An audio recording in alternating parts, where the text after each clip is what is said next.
people should make a start by getting to know where their finger forces are and what fingers they pull through. And if they're very dominant towards one side, whether that be the front or the back of the hand. So, I mean, we've only got so many fingers, but climbers essentially break down to be middle finger dominant, which is like middle and ring, front of the hand dominant, which is like index and middle, or back two dominant. And I've actually met all these climbers over the years, if so you yourself seem to be front two dominant. Keenan was very front two dominant. I'm very middle two dominant. I think someone like Will Posey is very middle two. Nikki Cherrier also middle two. Yeah, and interestingly, like Nikki and Will are both really floaty and quite fast movers. And so this is what I'm only just beginning to sort of think through is how the beginning of the movement chain and the nerve activation feeds through the neurological chain in the body and gives us our style of climbing.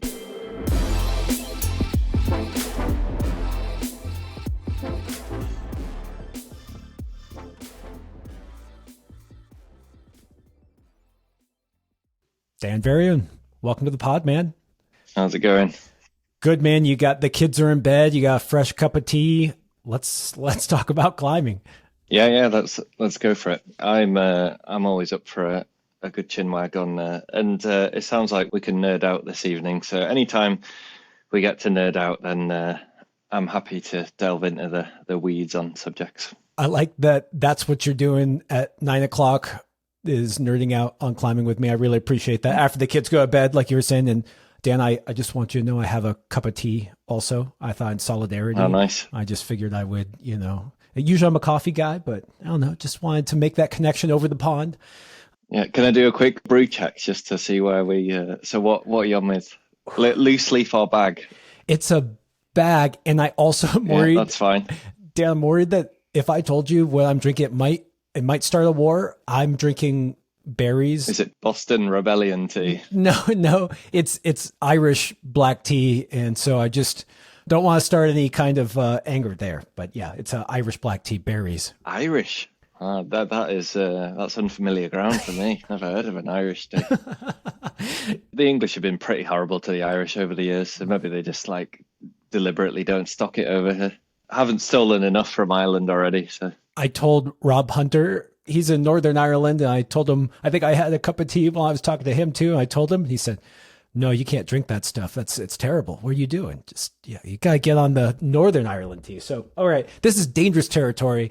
Let's go back to geeking out on climbing. I feel like gonna ruffle some feathers, rather ruffle feathers in the finger training world than the tea world. There's a lot of strong opinions on tea in England. So, yeah, you could get into some deep waters pretty quick. Well, we'll have more listeners on this episode from the UK.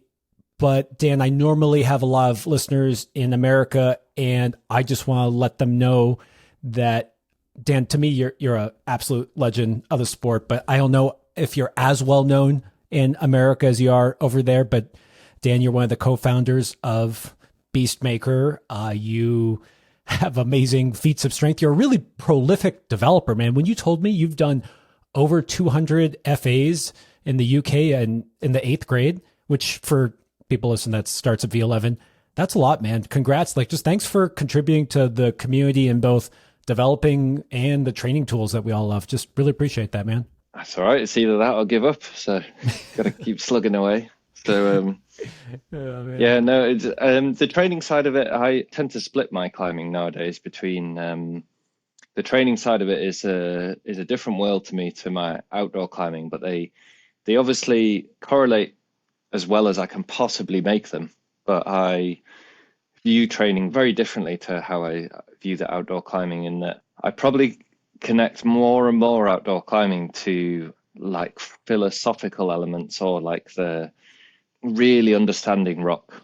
And training, I try and be as strong as possible at a certain activity, or whether it's climbing on a steep board behind me, or doing a certain exercise. It's often really linear, but my goal in that is to take a greater set of abilities to the rock. But my ultimate kind of ethos in climbing, because I often think about this, is, so say in British climbing, or almost all climbers, we do the greatest amount of developing locally, and there are these incredible scenes around the world which have like huge culture and depth to them, and Fontainebleau is probably the absolute pinnacle of that. It's got hundreds of years of it, and but all around the world there are other really notable scenes. Scandinavia's got incredible local scenes, like Finland, Sweden, Norway all have like really interesting developers. But so basically my goal in the UK is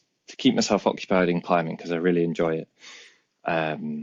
But the way I look at myself with that is I would like to be one of the climbers in the UK that if you ask the rock, like, who do you respect or who do you give a little nod to as like kind of figuring you out, then hopefully I would get a mention, and that's all I really care about. And the rock's never going to say anything because it's like, it's an inanimate object, but that would essentially be my approach, is like, I don't care too much about the rock star side of things and the promotions and making sure that I'm known for, like what level I'm climbing at. All I want to do is to be able to solve the most complicated and abstract or powerful gaps on rock and climb with other people who want to do that.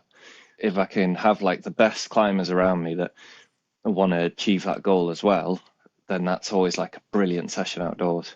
But I never want to have a bouldering session outdoors where I just do the problem really easily and float up it, and then all the other people don't get anywhere near it.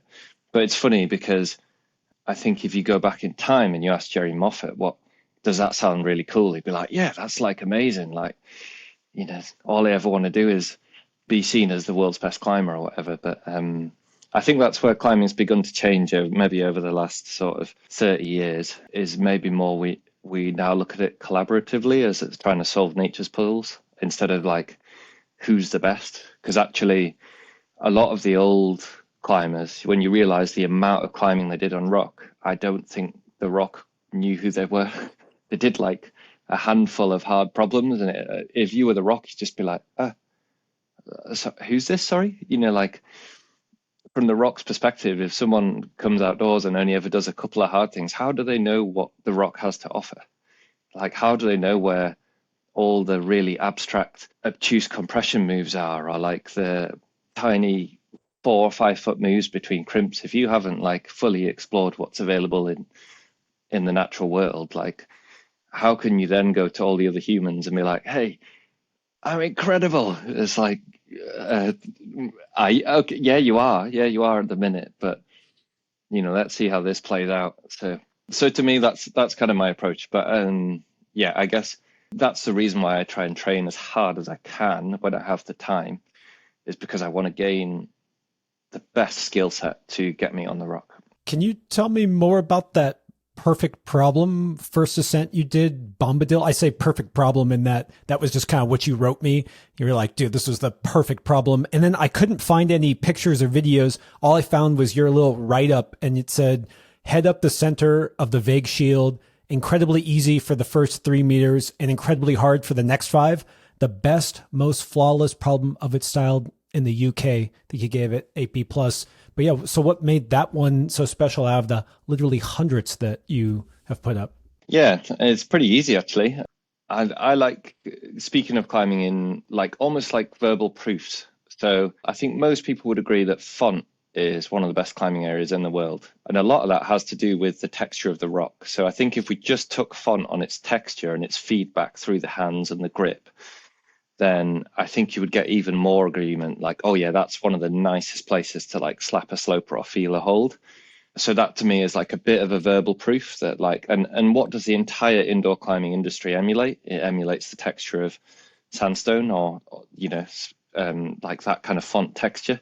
So we don't have like thousands of holds in a climbing wall that emulate granite. In fact, granite's got all these incredible subtleties, but you see none of that in indoor walls because they've just decided that the hand likes to slap something that's homogeneous with a nice grain, and it gives you good grip feedback where no matter where you get it, there's no sharp bit, so anyway, there's very few places in Europe which have that type of rock, which is like a sort of really rounded sedimentary sandstone. And actually, if you got into the real weeds of it, if you want to get into like the geology of Font versus the UK, then actually Font's barely 30 million years old. It's super, super young. It's like around the mid 20 million years old, that sandstone. That's crazily young. And actually it got formed by like calcite leaching through sand and like solidifying it. So it's a bit of fake geology compared to a true sandstone would just sit there as sand and get compressed by, loads of things getting stacked above it and just the geological pressure. So in some ways, Font had it's sort of like got the hack of how to become a rock, but that's actually why there's so much marbling. So there's absolutely no marbling in the Northumberland sandstone because there isn't the limestone element, whereas Font is full of patinas and marbling, and there's incredibly sharp crimps that are like broken glass because of the calcite, the limestone element. And you won't find that elsewhere in the world where that formation process hasn't happened.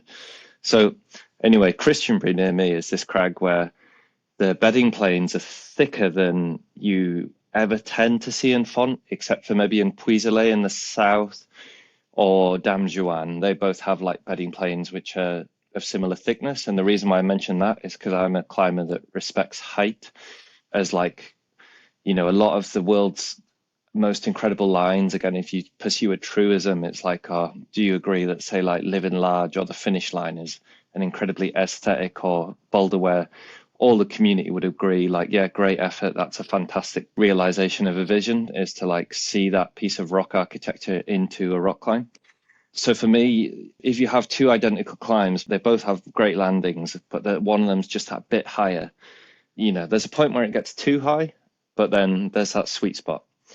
And that sweet spot for me is somewhere between sort of like 6 and 10 meters for your really big boulders. And, up to 10 meters, you need a really good, soft, encouraging landing, just something like super flat for like something to be truly world class. And then kind of 6 to 8, you can get away with maybe, a few more hazards in the landing. But anyway, so Bombadil fits all that category. So it's about 8 meters high. It's got a perfect landing. It's got like a little easy intro where you just kind of get established and then it kind of kicks out like a giant belly. But yeah, what's pretty unbelievable is I'm just like a little grot local developer, really. I'm nobody. I'm not gnarly. I don't like fly around the world continuously year in year, like from one destination to a next, trying to find the world's best lines. I'm like a proper like local punter.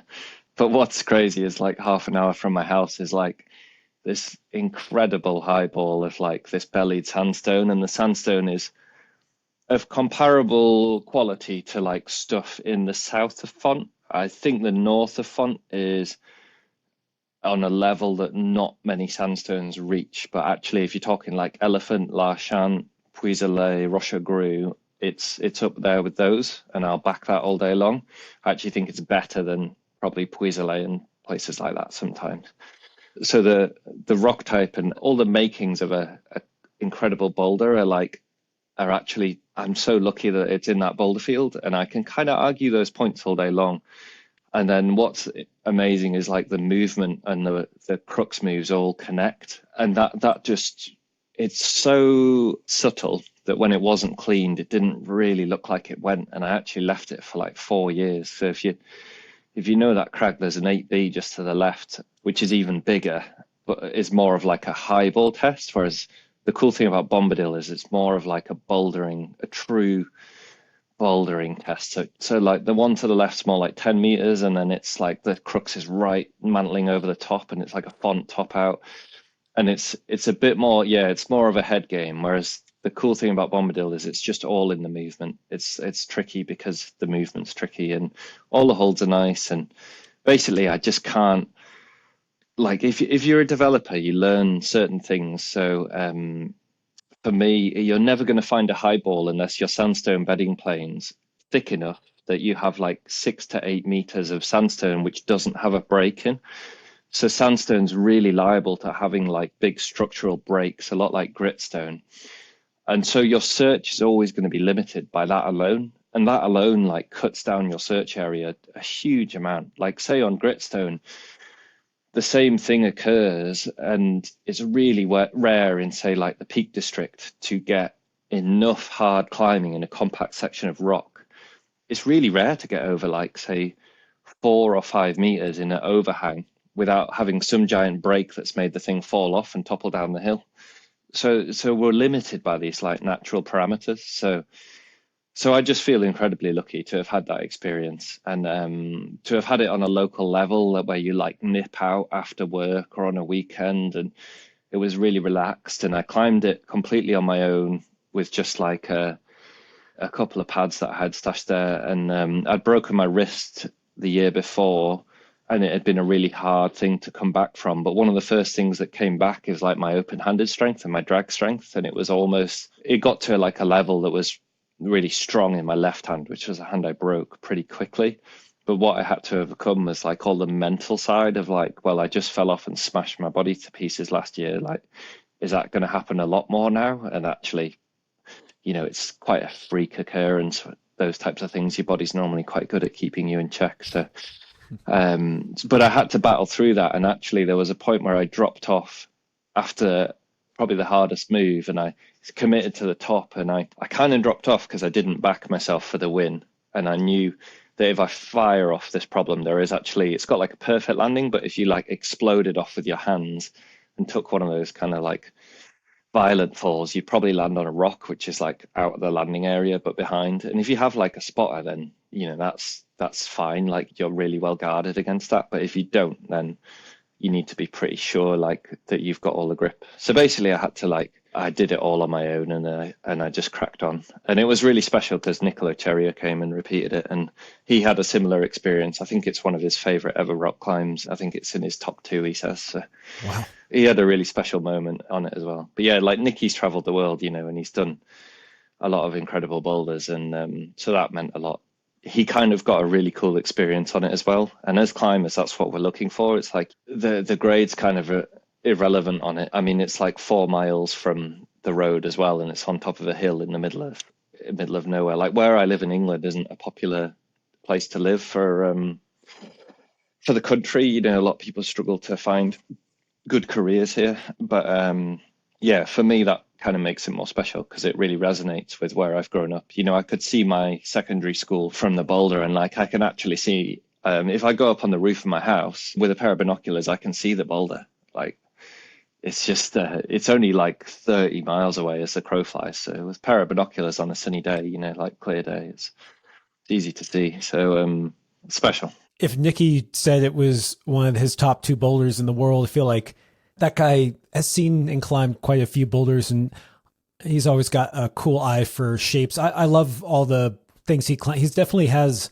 a style, not just his climbing style, but what he seems to search out. And I am 100% on board with you about lines being a bit taller and being, I don't know, I'm just attracted to them. I always say that if you're not a climber and you walk past something and you still kind of get struck by the rock, like, if you walk by Living Large, it's kind of this impressive feature. And even if you didn't know anything about climbing, it's kind of a striking feature. And so, Dan, I know we're going to get into the weeds on all things training and fingers. And so I'm just glad that you took us to the other side of the spectrum, where, hearing about those moments that we're all looking for on rock. It's actually also why I think sometimes the taller ones can be better in the sense that you're more likely to have those moments. I don't know, danger is a factor there.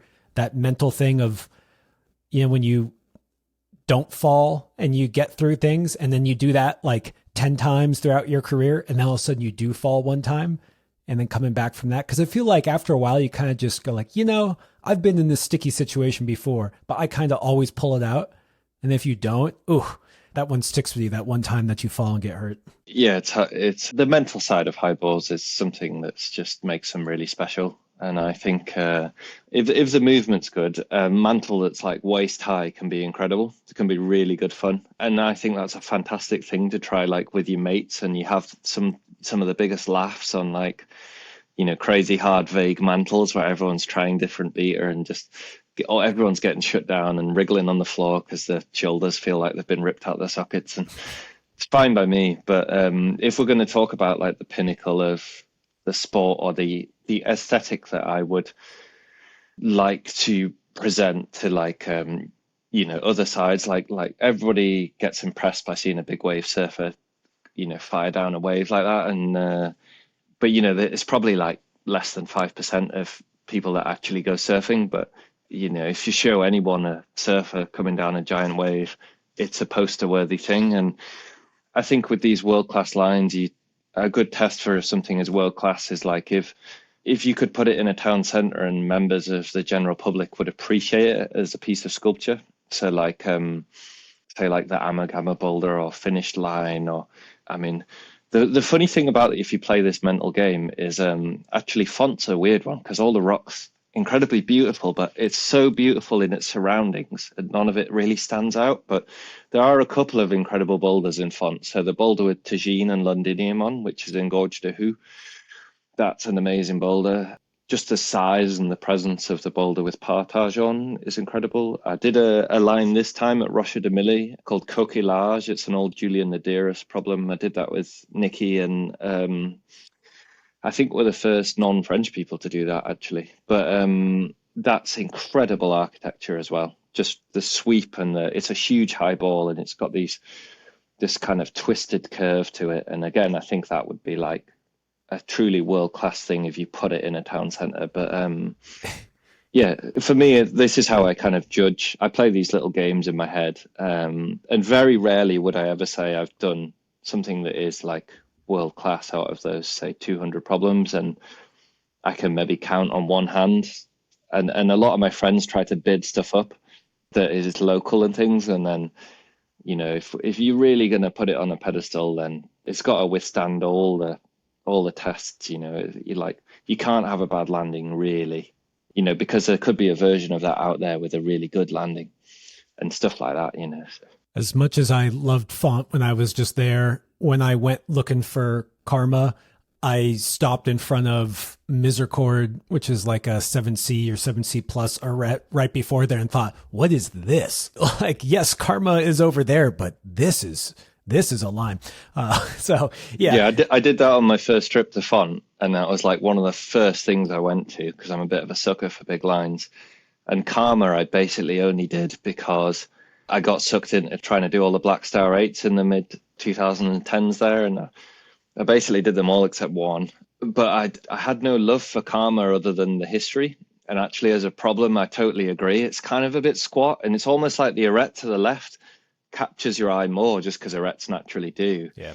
But you have to appreciate Karma for like the incredible kind of belly and the start jug, and then the curve, and then just that photo of Stefan Dennis's of Fred Nicole slapping up with Jackie Godoff spotting. It's like, that's one of my top 5 photos of all time of bouldering, like just the essence of bouldering and sharing the time with friends. And yeah, so it's got a lot of things going for it, but I agree it does not have like the kind of world-class line thing going for it. Yeah, I got sucked into the history as well. And that's always part of climbing, is seeing those pictures and wanting to touch that hold, wonder what it feels like. And yeah, I saw that picture of Fred on it.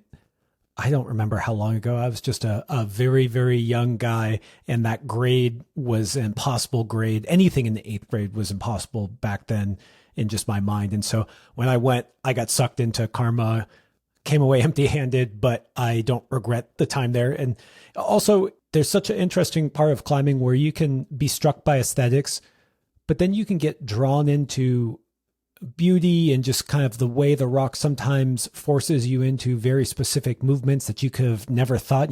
And you go, wow, this is how it goes? Like, this is the sequence? I would have never guessed that. And so it's funny how when you zoom in, you can see the beauty. And then when you pull out, you go, okay, like, so the really good ones have it all. And so I'm glad you took us around the world and shared some of those. But Dan, last time we talked, we were chatting about some specific climbers. You've climbed with a lot of the people throughout the world, some of the best in the world. I know you've spent a lot of time with Aidan Roberts, Nikki Saria. And something that you mentioned that just blew my mind was starting to look at the different pro climbers and almost put them into different archetypes. And I'm not saying that you have a definitive number of archetypes that each one fit into, but just noticing that when the best of the best did their thing, they started exhibiting certain predispositions towards holds or styles. And I just want to go back into that chat and dive deeper, because I think we talked about Aidan, we talked about Keenan, Takahashi. I'm blanking on who else, but can we revisit that conversation? Maybe we can start with Aidan and what makes Aidan Aidan. Yeah, well, I guess in the last couple of years, I think when I'm climbing with people outdoors, I think about what skill set they're bringing to the day. Because often in the last couple of years as well, I've essentially been project presenter, because I've done a lot of the legwork and I do all the boring stuff that people can't be asked to do anymore, like the middle-aged man. Like I start with an OS map and anyway, so we get to the project stage where we find the project, and it's not just Aidan, it's kind of with anyone that I'll go climbing with that we'll go and try these projects with. And say in Northumberland in the last couple of years, it's actually maybe been Nicky and then also Tim, a really strong local lad that I've been on projects with more. But yeah, and then in the lakes, Aidan's actually been to like a lot of the more western parts of Northumberland with me on projects as well, but not the like traditional Northumberland, if people know. He's been on like the really dark stuff with me, which is like in Kielder, that is like completely unknown. But yeah, it's in my head I try and think through like, oh, what's this project and who's that going to suit? And then also like so that was the case as well when we were going around Fairhead. It wasn't the case that I showed Keenan, Katie and Aidan every single project I knew at Fairhead. It was like a select tour, biased towards Aidan because I know him better and I travelled out with him and I hadn't met Keenan and Katie. And then essentially we did a quick whip around of like the really obvious gaps which fit the quality marker, but also they tended to be like crimping on faces. And then also like Fairhead has its own style, which is kind of like powerful, but with a lot of specific detail needed. Which isn't so much like your kind of micro detail like you get on sandstone or granite, but more like there'll be an obvious heel hook and you need to pick the right shoe. And then if you pick the right shoe and you just rag it in that specific place, the rest of the problem will come together. But the rest of the problem will take power, and especially finger power. But so yeah, like I break that down in my head, but then I'm also starting to try and sponge and look at the climbing styles of these different climbers, and then what they bring to certain moves or certain rock types, and that's just one bit of the sport I find really interesting. So yeah, with Aidan, it started years ago because I started climbing with him when he was 14, and straight away I could see in the climbing wall that he had quite a different style to me climbing wise. But at that time it was just like an observation, like, oh, he's actually always climbed, even when he was climbing in the like sort of sixes, in a similar style, like really open hipped and pulling into the wall like that. I used to think he used to have really long hair and he looked like Mowgli when he was climbing, because he was sort of he would have the headband as well, a bit like Charles Albert does. And I remember seeing him in the wall, but he was just moving so well, but with really open hips and transferring his weight brilliantly. He was doing it, but he was doing it in the sixes. But that ramped exponentially fast, so that I think within a year, 14 to 15, he was doing it in the kind of 8B to 8C range. Yeah, somewhere between there. I think he did one of my 8Bs when he was 15 that's really crimpy, and he did it with like, he can't actually do that beater anymore. He did the sit start and he did it with my beater, which was with a low foot. But when he was 15, he was light enough to get his foot up and do it as like a really high front step. But yeah, so it's been sort of like 11 years of pootling around with him. And yeah, you pick up on a lot in that time, but I think it's been really interesting to see that develop. Also for Aidan to plug a lot of the project gaps in the lakes that I just couldn't really solve very well, or I could. I think nearly all of them I've actually done all the moves on, except for Tranquilitas, which I've never done the move on properly. I've like tagged the hold, and that wouldn't count spots of time, which I haven't actually tried the sitter on. But yeah, there'll be a real effort for me to do in my style, and I lose a lot of skin and I split tips and stuff. And I could just see Aidan was moving so gracefully across what I would otherwise have thought would be like really hard ground, like not just hard because it's physically hard, but like most people would be really go limited on the type of ground he was climbing across with real grace. And it's because he was able to move so slowly and in such control and get the holds and arrange his fingers in a way that he avoided all the sharp bits. Not so much like avoided them, but like was able to pull and land on the hold in a way that was with such control that like the sharp bits become an advantage because you can kind of pull out on them with just the right pressure. But if you've ever tried moving to those holds quickly as a faster moving climber, it's just like a recipe for disaster. You know, it's like, oh, I've had a go. Oh, I've split 2 tips open. It's like, oh, okay, there we go. That's my day over. So when you saw Aidan moving like this when he was in the 6s, I mean, I'm sure that you have seen other kids and they have some other style, like maybe they're just jumping and 3-finger dragging everything and they just look great. You know, is there something about each style that has like a ceiling, or, you know, was it obvious to you even then? You're like, okay, this way that Aidan's climbing is going to scale all the way up to 8s, well, up to 9s, versus you may watch some other kid who is crushing 6s, doing it in a flicky sort of way, and you think to yourself, looks great now, not going to work on grade 9.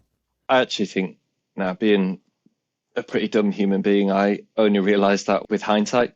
But again, it's about talking to the rock, and Aidan brings his skill set to the rock, and it's super applicable in the Lake District because all the gaps that were remaining in the lakes have a lot of small features on, and it's got a lot of rock types of lakes, but they're all volcanic and they're all quite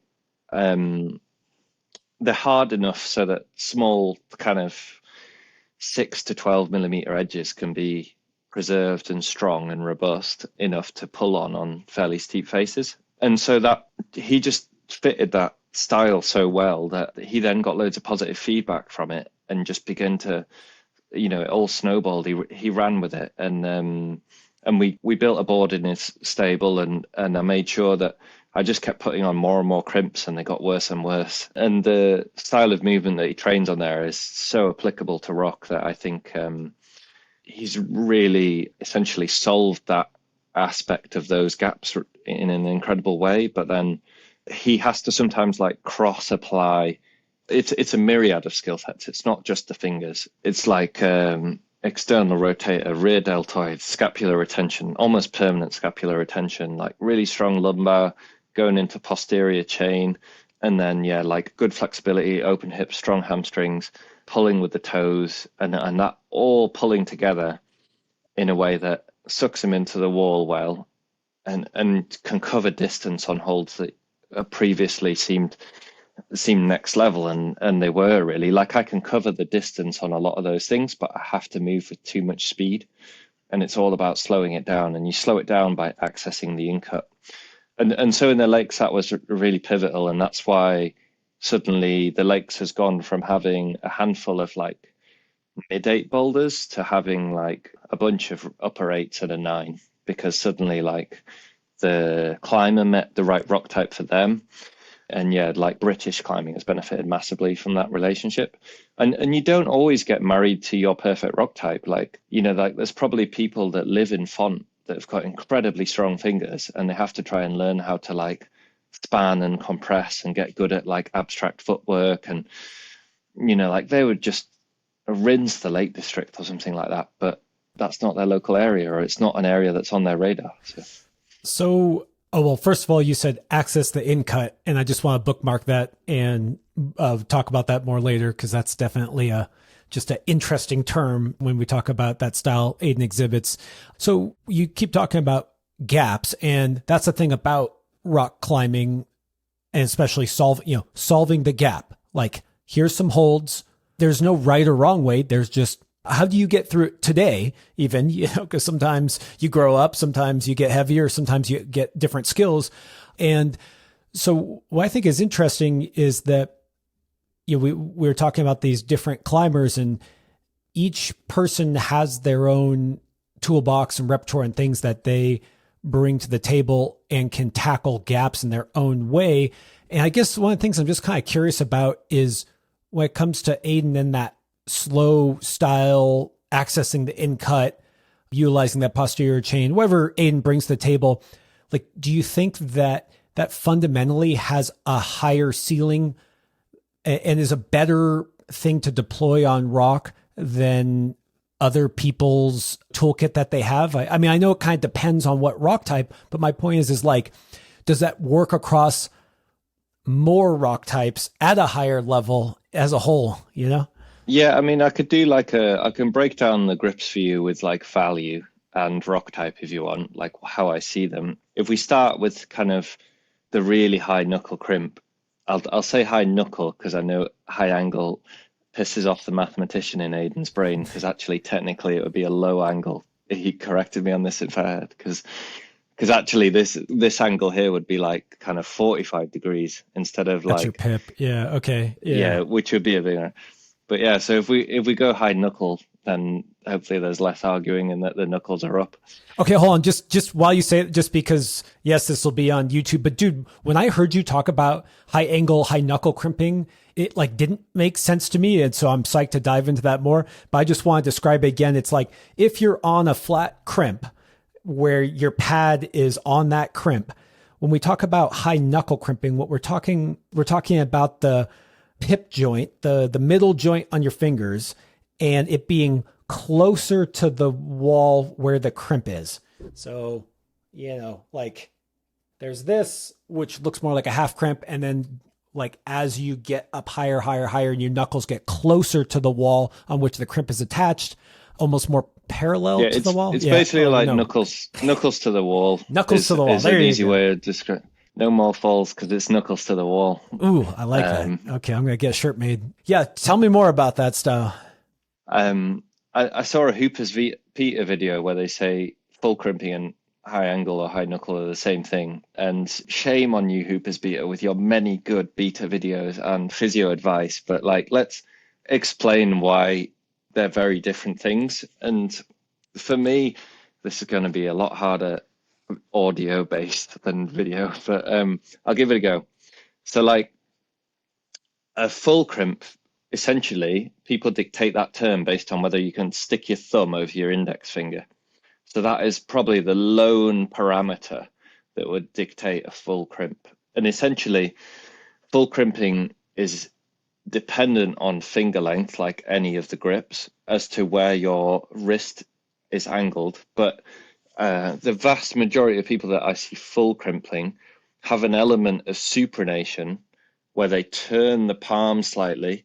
And that means that the pinky can be fully open or extended and be at a really lazy ass open finger angle with no palm activation, but they're full crimping. Yeah. And the front two fingers get loads of power put through them because they've got the knuckles up and they've got the thumb wrapped over. Okay, so that is a full crimp. But also a high knuckle crimp often doesn't involve the thumb at all, because the whole point of this grip is, the reason why it's really versatile is the same reason why three finger half crimp is incredibly versatile, which is that when you start to lock thumbs or you start to have fingers which are open or in an FTP grip, you start to lose mobility in the wrist. And when you start to lose mobility in the wrist, you can't move around a grip. Whereas when your knuckles are high, if you're lucky enough to be good or strong at that grip, your ability to twist and turn but maintain pressure and outward force on a hold is far, far greater than if you're full crimping and your pinky's barely scraping over the hold and it's just dragging. If that's a massive edge, that's fine, because that's like when you're fingerboarding on a 20mm edge. But if you're trying to access the incut in the back, you cannot access that incut with your pinky being kind of on a drag. Like, you can snag it over the edge, but the person that has like 28 to 30 kilos worth of pinky power in a crimp that can access the incut, I would put decent money on that they're probably going to be more versatile and able to travel through the rock and get above the hold in a far more efficient manner than the person that is full crimping. So no, they're not the same thing. They're very different. I've seen other training companies say, "Oh, just grab things however, it doesn't make any difference as well." It's like, well, my whole approach to climbing falls down like this black hole of doom if we go that way. And actually, I've been totally shot down because I actually believe that specific adaptation to imposed demands, and the only place that we're world class is from the palm outwards. Like if you go below the fingers, there are so many sports like gymnastics or arm wrestling that are far, far more developed and incredibly nuanced.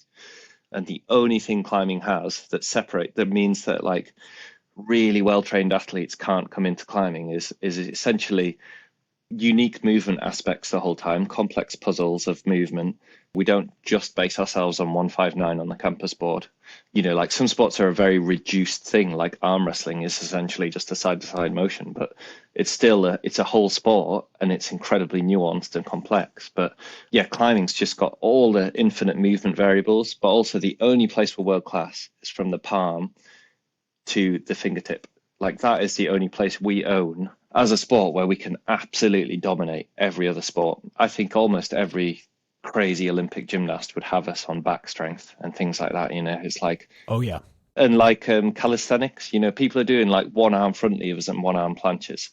It's like they should be able to just walk into climbing and boulder 9A plus with that kind of strength, but they can't because actually the amount of force reduction from the fingertip to the beginning of the palm is so extreme when you're on bad holds that essentially like that is the defining limiter of the progression in our sport. So for me, it's quite important to get into the details because without that, like when you're talking to the rock and you're talking about true progression and you see what features it's offering you for like the sport to progress, you have to start listening to it. And it's often to do with, bad holds, bad, small, terrible holds is a big part of that. So for me, like that's where it's a really good ace card with the high knuckle, is that essentially it solves the small hold aspect in a really good way at the moment. But I wouldn't actually say it's like the absolute best way of moving. And, there are many problems to illustrate the fact that there are downfalls of that style, and sometimes control and the level of muscle activation, which makes you very static and it makes you essentially lock onto the rock. When you start to lose that purchase and the ability to gain access to an in-cut, that style starts to fall down. So as the holds become flatter, then you start to need to move quicker above them because you can't lock into it. So you float below. And then I think this is where I haven't actually climbed with Sean Rabbity, but this is secondhand through Aidan. I think that's where Sean excels. And then if I keep in the UK, then I think that's where someone like Will, that's where Will's strengths start to come in, which are on like slightly larger edges, but yeah, loads of finger power, incredibly versatile in the 3-finger half crimp. And then, just very good at flicking and being quick between what would be a hard move if you had to lock it out. But if you move with speed and accuracy and you've got good contact strength, you can bypass that. In nature, like the last move on Burden would be a really good example of that. That really splits the pack between people that like to move fast and, it seems fairly unlockable. So then you have to move with speed and then, it's been doubled and, so like there are forcing factors where that style begins to be less advantageous. But I think I would love to have it. I think loads of people would. Yeah, me too. It's a beautiful thing to watch as well. It's like it turns that style of climbing, which was previously a bit graunchy and ugly, into something which is very graceful. And it's been a real pleasure to see Aidan climb and see him move across those challenges on the rock. And it's just been like, for me, it's something I'll always appreciate and be really glad to have had in my life, is to see that kind of progression with my own eyes. Okay, I want to get even more into the weeds on the high knuckle crimping because I'm convinced that it's important. Now, I may never be able to train it and be world class like Aidan, but something that always frustrates me is when holds are too small. Sometimes I think about, there's almost a spectrum of climbers. This is just a really broad brush, so forgive me. I think of some people as being, they can hold on to anything, but they can't get between the holds. And then there's some people who can't hold on to anything, but they can get between holds. For me in my climbing, I'm more on that end of the spectrum where if I think of something as a quote unquote jug, I can do anything I want. I can, jump to it, no worries.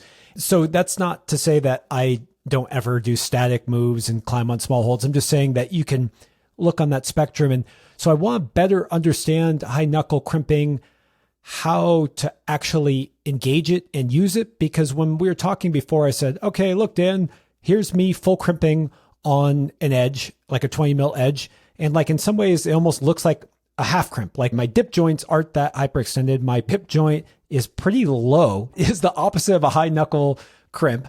And then when I started trying to really access that high knuckle, I do feel it in my palms. So I want to understand kind of, is that something that you say, okay, I'm going to activate it now? I'm going to really wrench into something. How do you actually grab like that? And does it only work on in cuts is kind of the other thing I want to understand. Like, when I'm on a hangboard and it's a flat hold, can I practice high knuckle crimping? Because you can't really get behind it. Sorry, it's so hard to describe audio wise, but that's me throwing a bunch of questions at you at once. Yeah. The thing with this is everyone's at a different stage in their climbing. And at some point, crimping is always a better than nothing form of training, because no matter how you crimp or where you crimp, if you're crimping, you're going to do better than the person that's not crimping.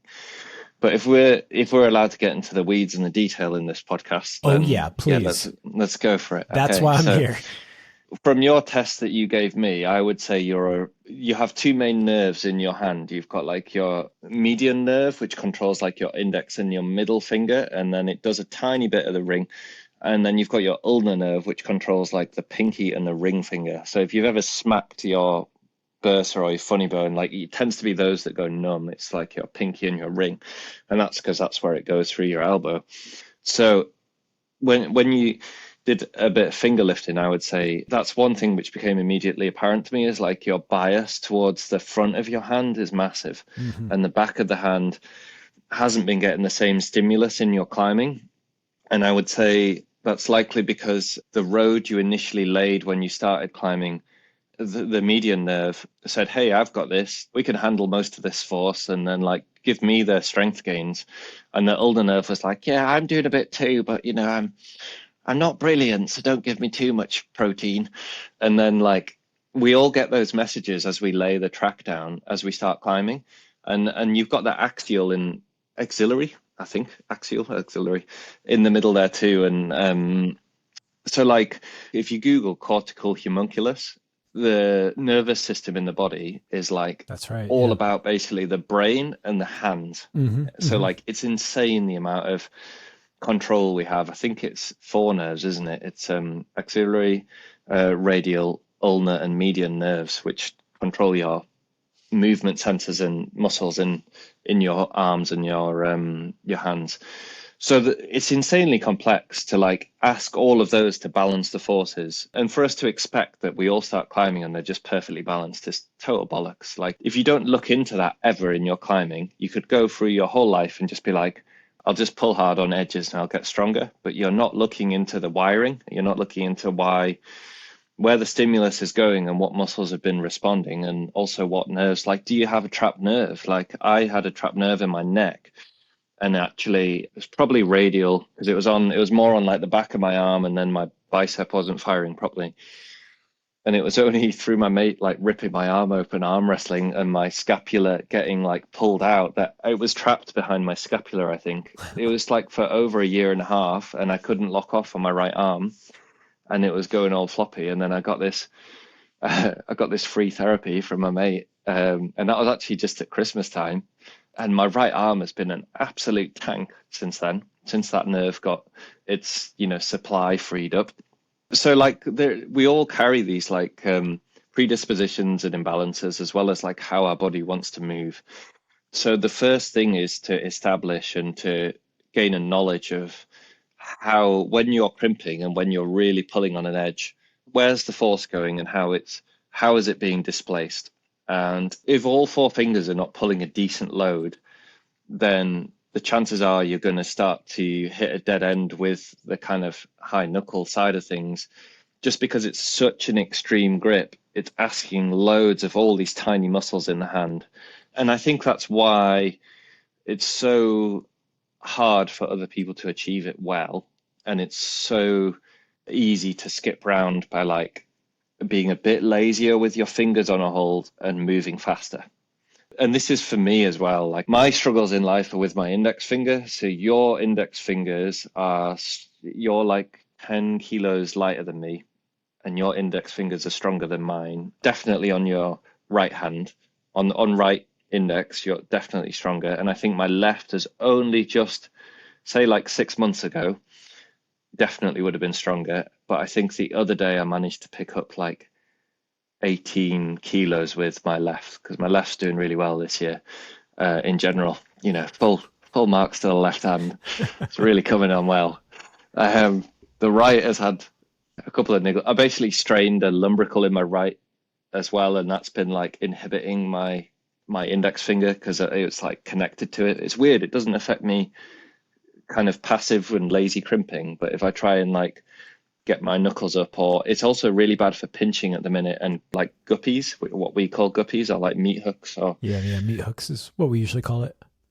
yeah, so they really activate the lumbricals. So like yeah, and that's one thing that's really important about this grip, is it's basically using all these little muscles like the lumbricals and the minimus to maintain finger angles which just want to open up, and they just want to, you know, you're building a really unstable bridge because you're asking every part of the finger to basically be a bit cockeyed and a bit wonky, and the body likes to transfer power with everything being straight. You know, pass me 800 kilos, and if I've got everything locked out on my skeletal mass and I've got some wraps on my hands, I'll probably be able to hold that.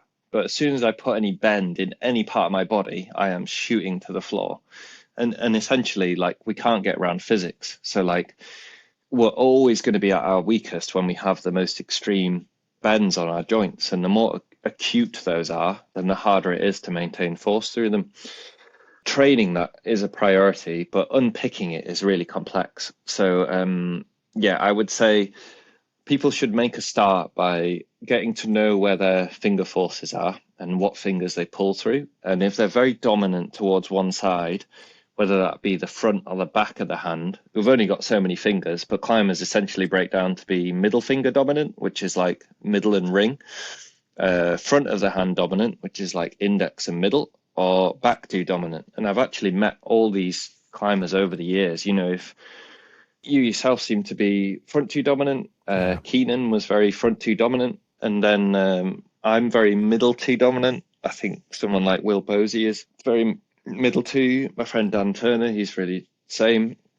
And then Nikki Cherrier also middle two.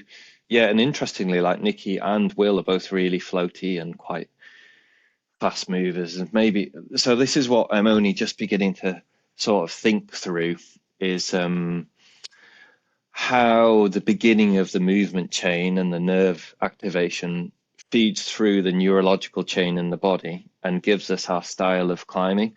And the style that I relate to the least, just because I have always had such a weak index finger comparatively, is kind of the front two shoulder digger, as I would call them, which is like they actually put a lot of internal rotation on the hold and use their front deltoid to essentially mantle every, if we're talking like a climb up a vertical wall that has crimps on, all styles can operate well on that terrain, and they would essentially be pushing over the hold and mantling up through, but it comes through the anterior side of the shoulder, and then it goes, probably feeds down into the lat and things. But I'm so unused to moving in that style that I would be guesswork for me.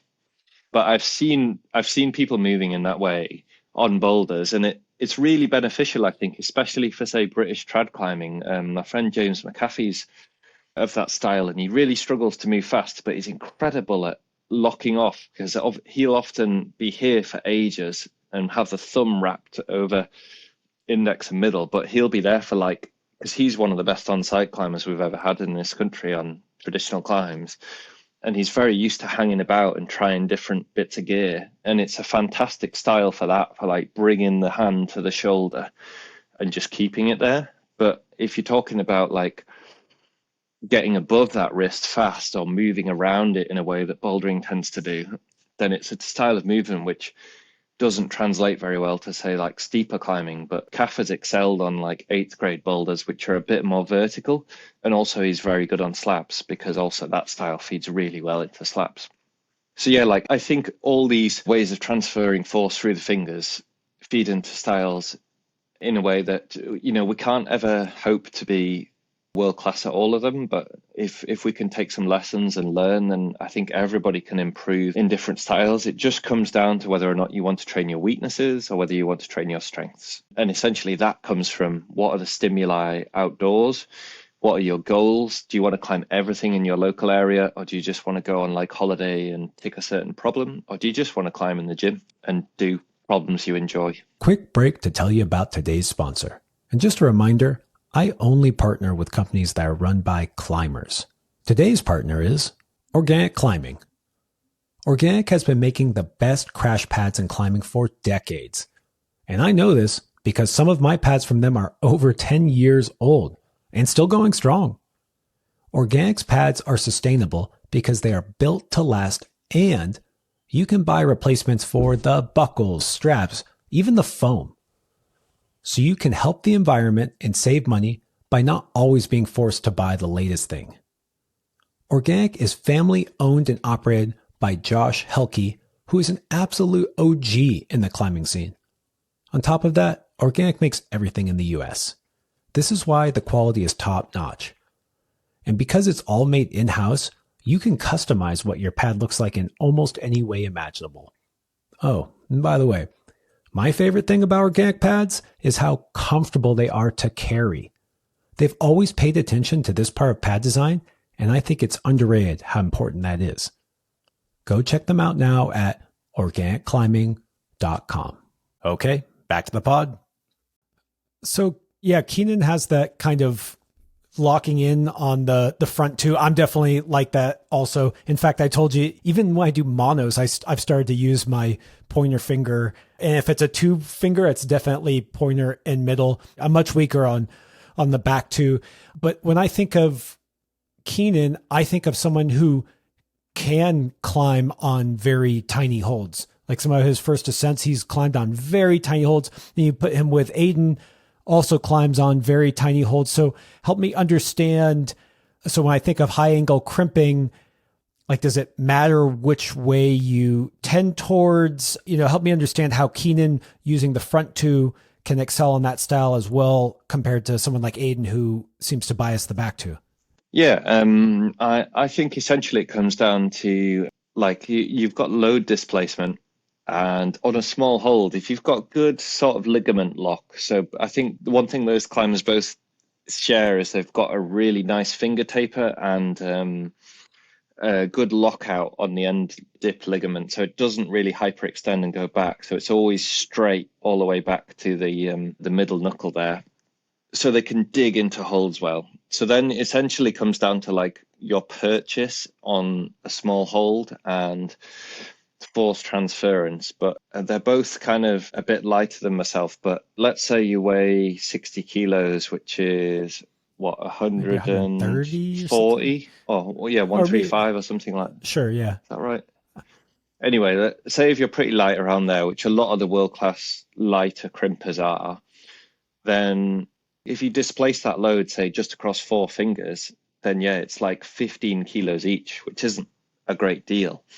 So everybody has a good chance of pulling on small holds if you can kind of get the access to the input. I think where the difference there is that Aidan has such incredible control because he has so much power to spare across, the sum total of his finger control is so high that he is able to lock and get into positions and pull himself into the wall that he buys himself extra seconds, which then mean that when he lands on the next small hold, he has done it with such accuracy that, like another climber might take 3 or 4 goes to hit the hold right, or they might go through their skin faster, which is what happened to say we were all trying a project at Fairhead and I split my tip just by like just pulling way too hard on a crimp here, and I was just being too violent with the hold, whereas I needed to pull less hard and use the rest of my body to take the load off. And that's the other thing people don't spot with Aidan is actually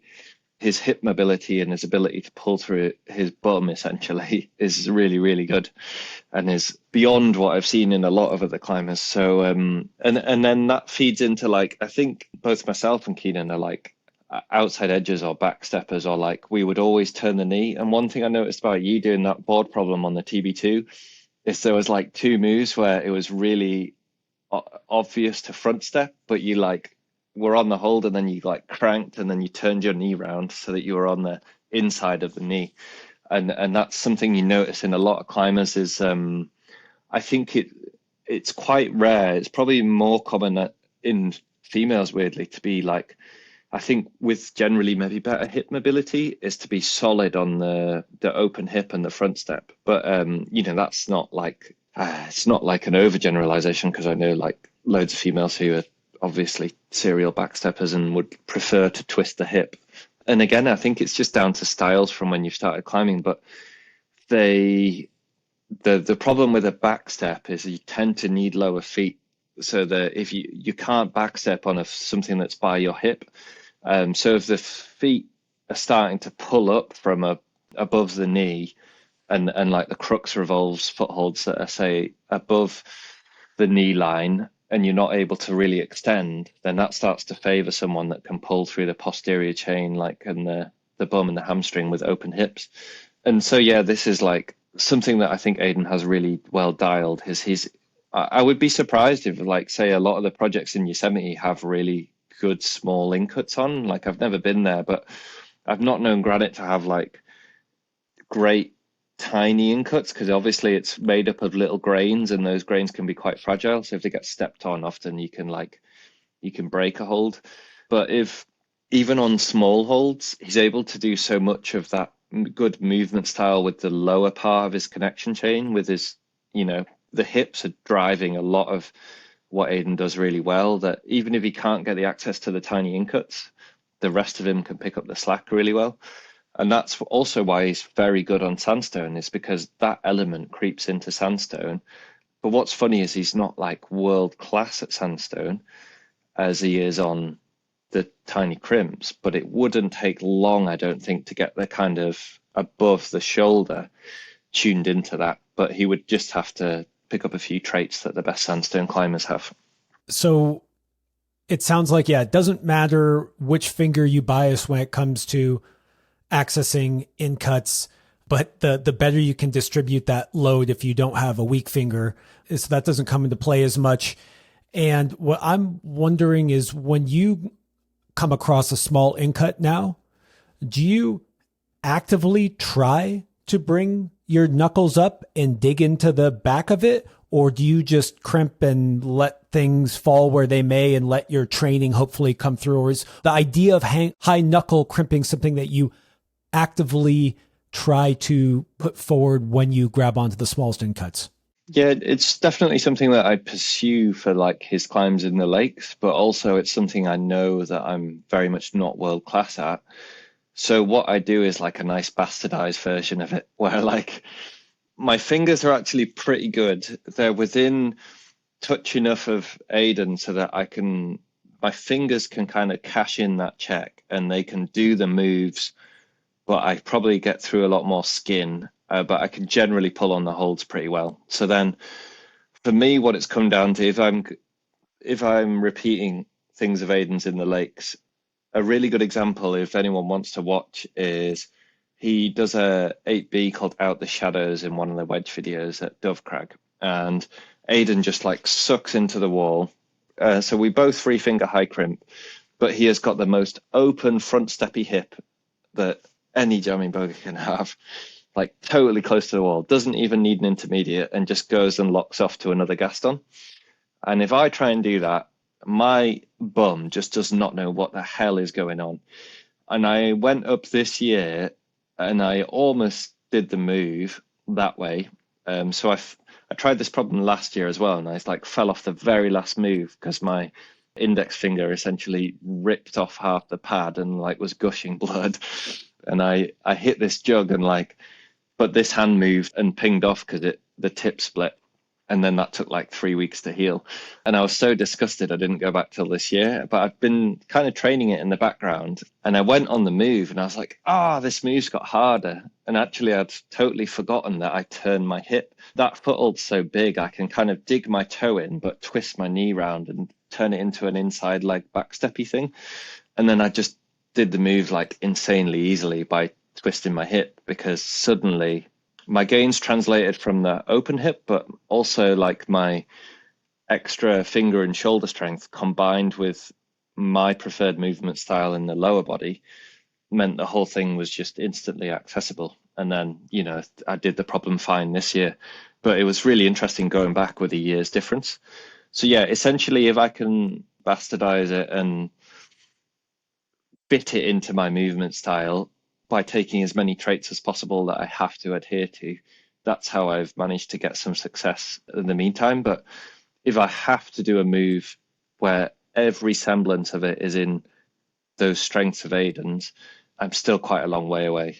But luckily, rock is often so varied and so such a nice canvas that we can all impart our strengths onto. There's often like an option. So it's not like wholly depressing, but it is amazing like how many of these projects are quite receptive to like the strengths that he has. But saying that, like, it's a different kettle of fish on the sandstone, and when we go on there with all these passive and I haven't talked about like open-handed or like your chisel and your drag grips, but those are so much more important on sandstone, and anything through a flexed wrist on sandstone and gritstone is way more important than when you're on crimps. You're almost always on your extensors, and that's something people should bear in mind, is that if you're, say, like edge lifting off the floor and your wrist is forward, that's immediately like the fingers are getting a good message, but everything else in that connection chain to me is getting a very flawed message. You can even optimize it. Edge lifting is literally like if you hang the weight kind of over your bum, this will look great in the gym when other people can see, but your wrist goes backwards. So if your arm's behind your back and you were to lift the weight by doing a squat but through your bum, so the fingers still get the stimulus, but then actually you go onto your extensors, and so that part of the chain is correct. The other parts still all start to mess up around the shoulder, which is why personally I don't think that's a very efficient method if you're talking about like the perfect stimulus message transfer and better than nothing trading. Like there's always something between those where people, everybody's got busy lives and needs to fit things in, so like it's all good. But if you really want to like use a rifle instead of a blunderbuss to target something, then the more specific you can get and the more of a direct feeling you can get as to how it feels when you're on the rock, your nervous system will realize exactly what's going on a lot sooner. Okay, I want to hear more about why lifting off the ground is maybe not the best, but I'll just say it really simply.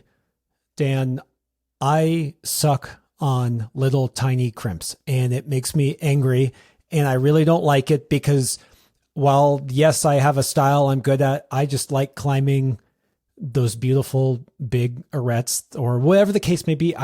If I fall in love, I want to get on with it. And I don't care if it's small holds or slopers or sandstone or granite. It just is what it is. And so I want to ask, just how do you train high angle crimping? And yeah, just because I'm just being really transparent, I just want to be able to climb on those tiny little crimps. I've always struggled on it. And I don't think I'm alone in that. Of course, I have my own specific issues where my back two are weaker. But just if someone came to you and said, hey, I want to crush those little itty bitty crimps, and the high knuckle is something that felt foreign to them, how might one go about getting better at that and applying that to like tiny little crimps? Yeah, I think, for yourself, Josh, I would say, you see, this is where I struggle with giving advice as well, because it all depends on whenever we learn anything with the conscious brain, it's very hard to get the subconscious to truly listen because it's already made its mind up a lot of the time. And so you might learn all the French you like before you go to France, but then when it comes to speaking it, you have to actually like trust the body to start listening and reacting. And some people do incredibly well with that, and they're really good at not faltering at the key moment. And then other people just fall back into the rut of like panicking a little bit and then doing what they know. And I know so many people that, if I use the language analogy, that would just go straight into speaking English in France or whatever, just because even though they've done all this prep work, they just get a bit flustered. And I think the same goes for climbing in that. So the main thing is that if I'm going to give this advice, don't be surprised that if you do all this separate training, but then when you come to moving on the wall, your body just wants to go straight back into what it's always done. And I think that's the hardest bit. And I genuinely don't have an answer for that. Like, I don't know how much you can rewire the system once you've laid it all down. But I do think you can, to some extent, you definitely can. And in my own life, I have managed to teach an old dog new tricks with it.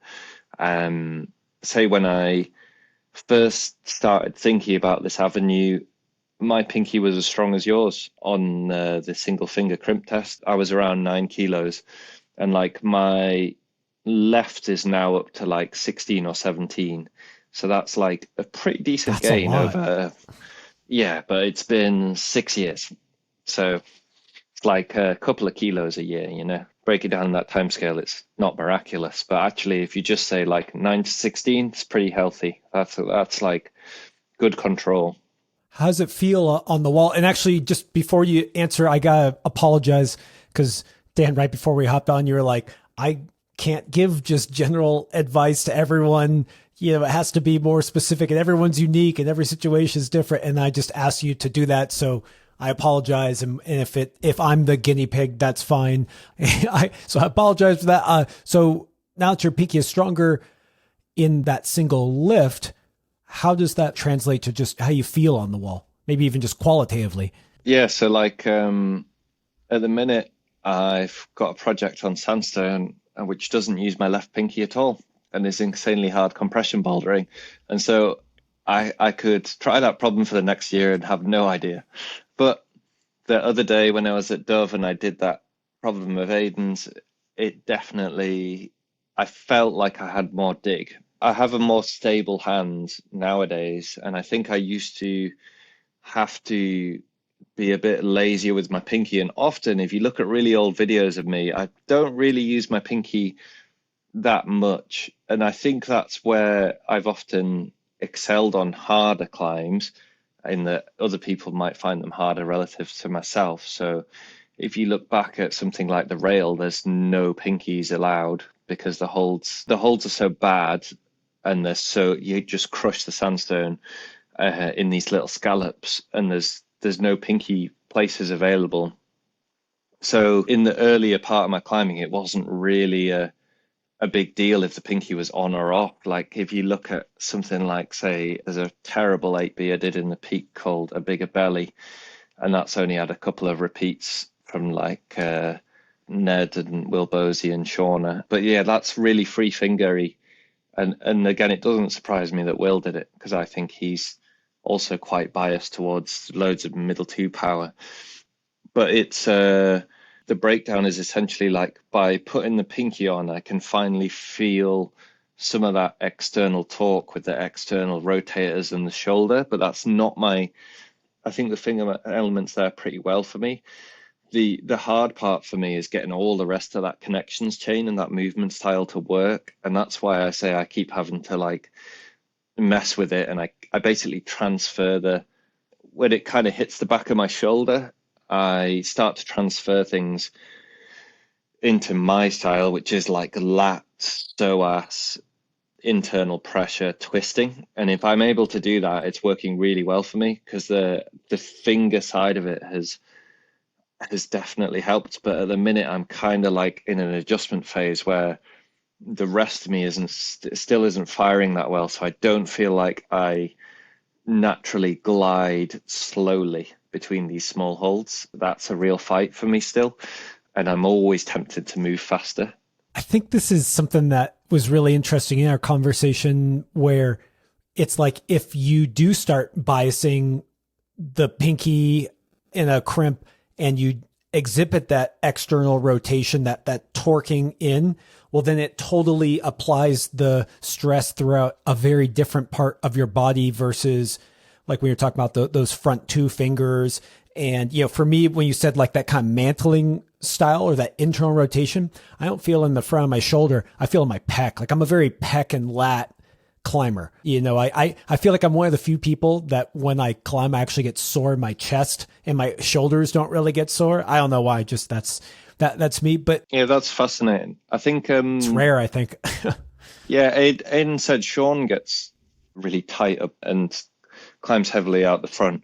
For me, that's an area that I can't really speak on as well. It's an area I'd love to learn from, is that kind of and upper body anterior chain is still something that I'm only just learning about through seeing different climbers use that style. I think it's one that often is really strong in slightly lower angle, you know, more open knuckled grips where you can begin to load it up.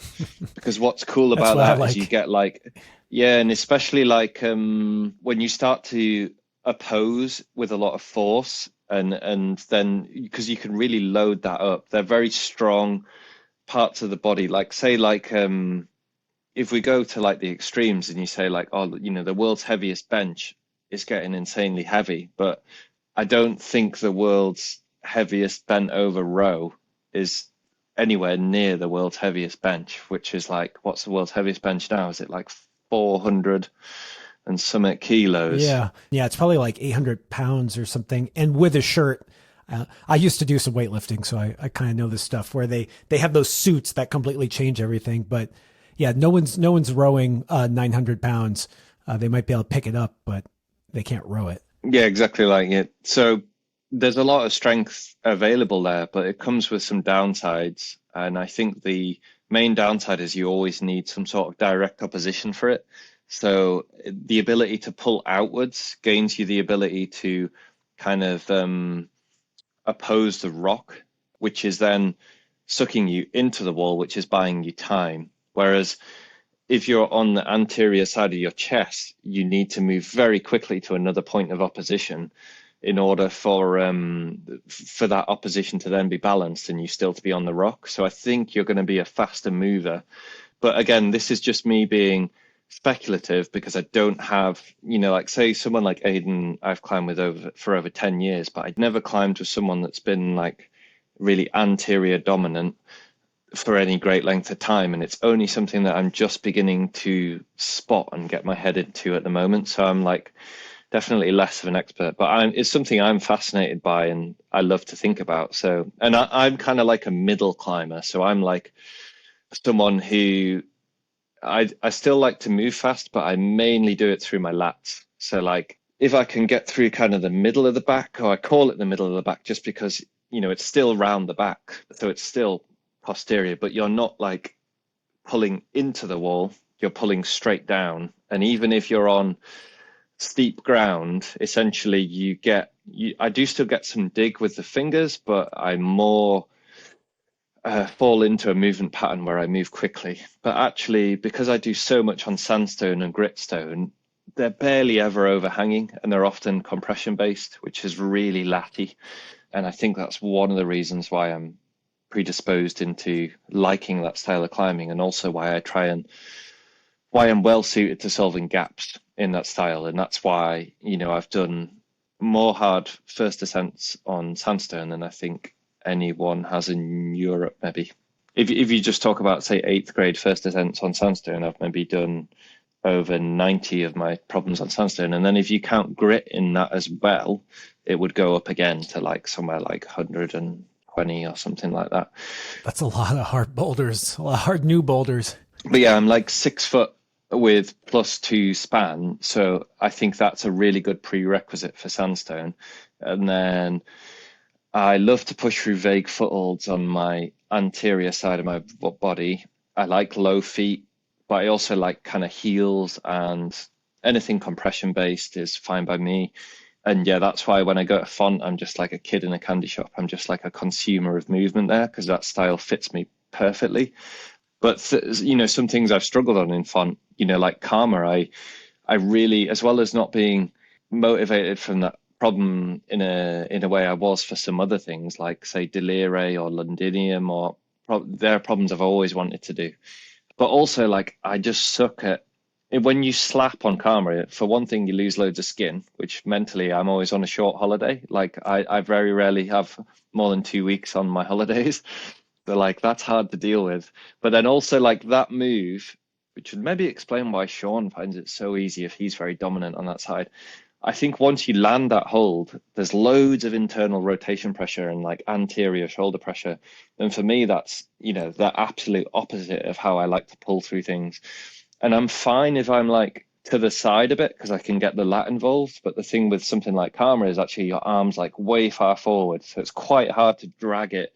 The lat only becomes involved like as you're getting over the heel, which I was always fine with that part of the move. So there are like definite bogey moves for me on sandstone. It's just that like they're a bit rarer because for my skill set, I can make suit a lot of that movement style. I just find it so fascinating to hear you dissect all these things. And I want to still link it back to when you're talking about getting your pinky stronger, doing that external rotation and trying to kind of access what Aidan is doing, but then recognizing that just because you get that finger and palm strength and you're doing a high knuckle, that to really use that to its fullest advantage, you have to connect that all the way down the chain, that retracted scapula, that external rotation, that sucking in.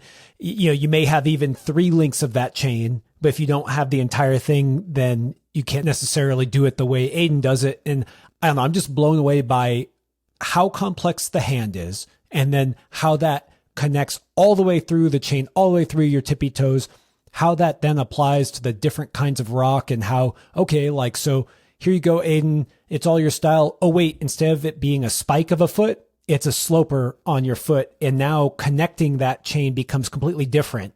And I don't know, all this just, I find it really interesting. And you're explaining to me some of the reasons why I really like side pulls. Like, you're talking about that upper body, be able to give that side to side kind of compression, but getting stability like that. That is me to the T. And I also wonder about when you're 2-finger dominant, or the front 2 dominant, or maybe actually it's just a more general question. How's the thumb play into all this? Oh, you can do a podcast on the thumb. I know. Well, maybe we'll keep in crimping. I don't know. Yeah.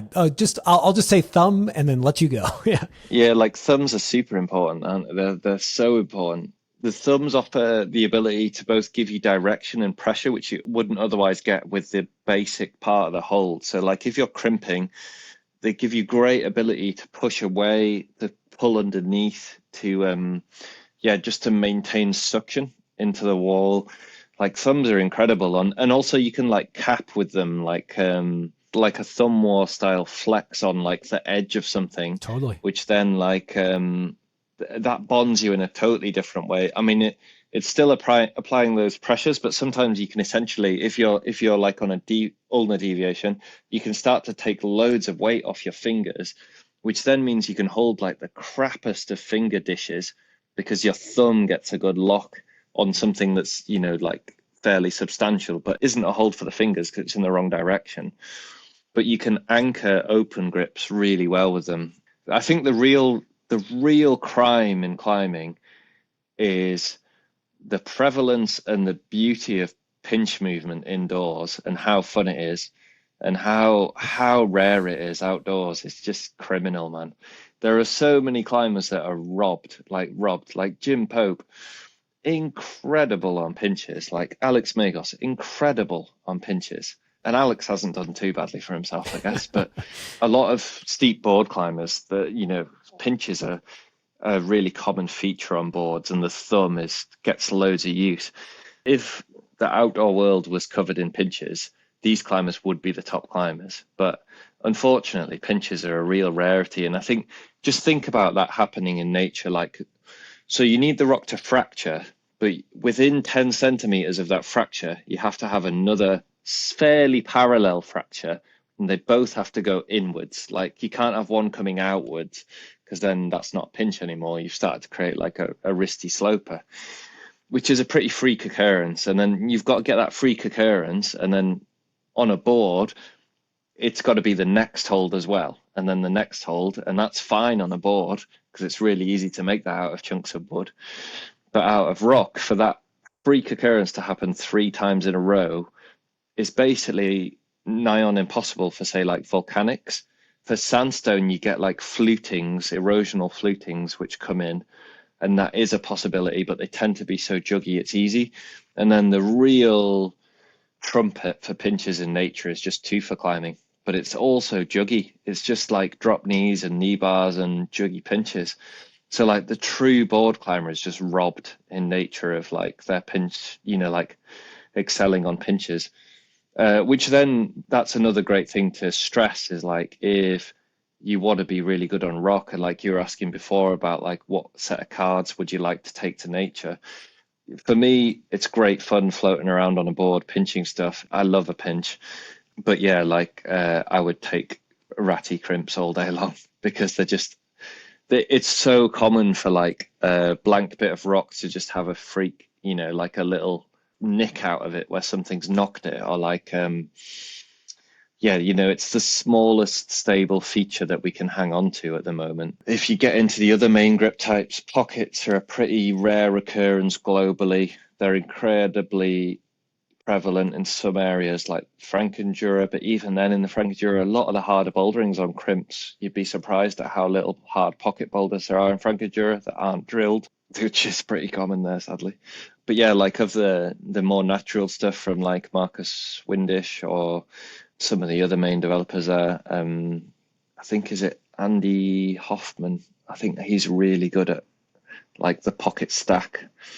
I think they call it the Flakman in Frankendura, but it's like stuffing your fingers in a bottle. But yeah, like so you can get specific adaptions for certain climbing areas. I think is it Wild Basin in the States that's got loads of pockets, and you get some like Wild Iris, I think you're talking about. Wild Iris, yeah, that's the one. Crag. Sorry, yeah, Wild Basin's a bouldering area, isn't it? Mm-hmm. But if I lived in one of those areas, I'd have like 40 or 50% pockets on my board. And that's why I think if you really want to get good at climbing, you've got to adapt your home training facilities to the stimulus around you in rock if you're going to get good at rock climbing, and try and make that as specific as possible. And the same goes for font, like if you're going to get good at sandstone, you're going to have to get good at open-handed compression, because there's barely any hard crimp problems in font. Like the hardest couple of crimp problems in font would be like force to destin or peak power, which are very different problems.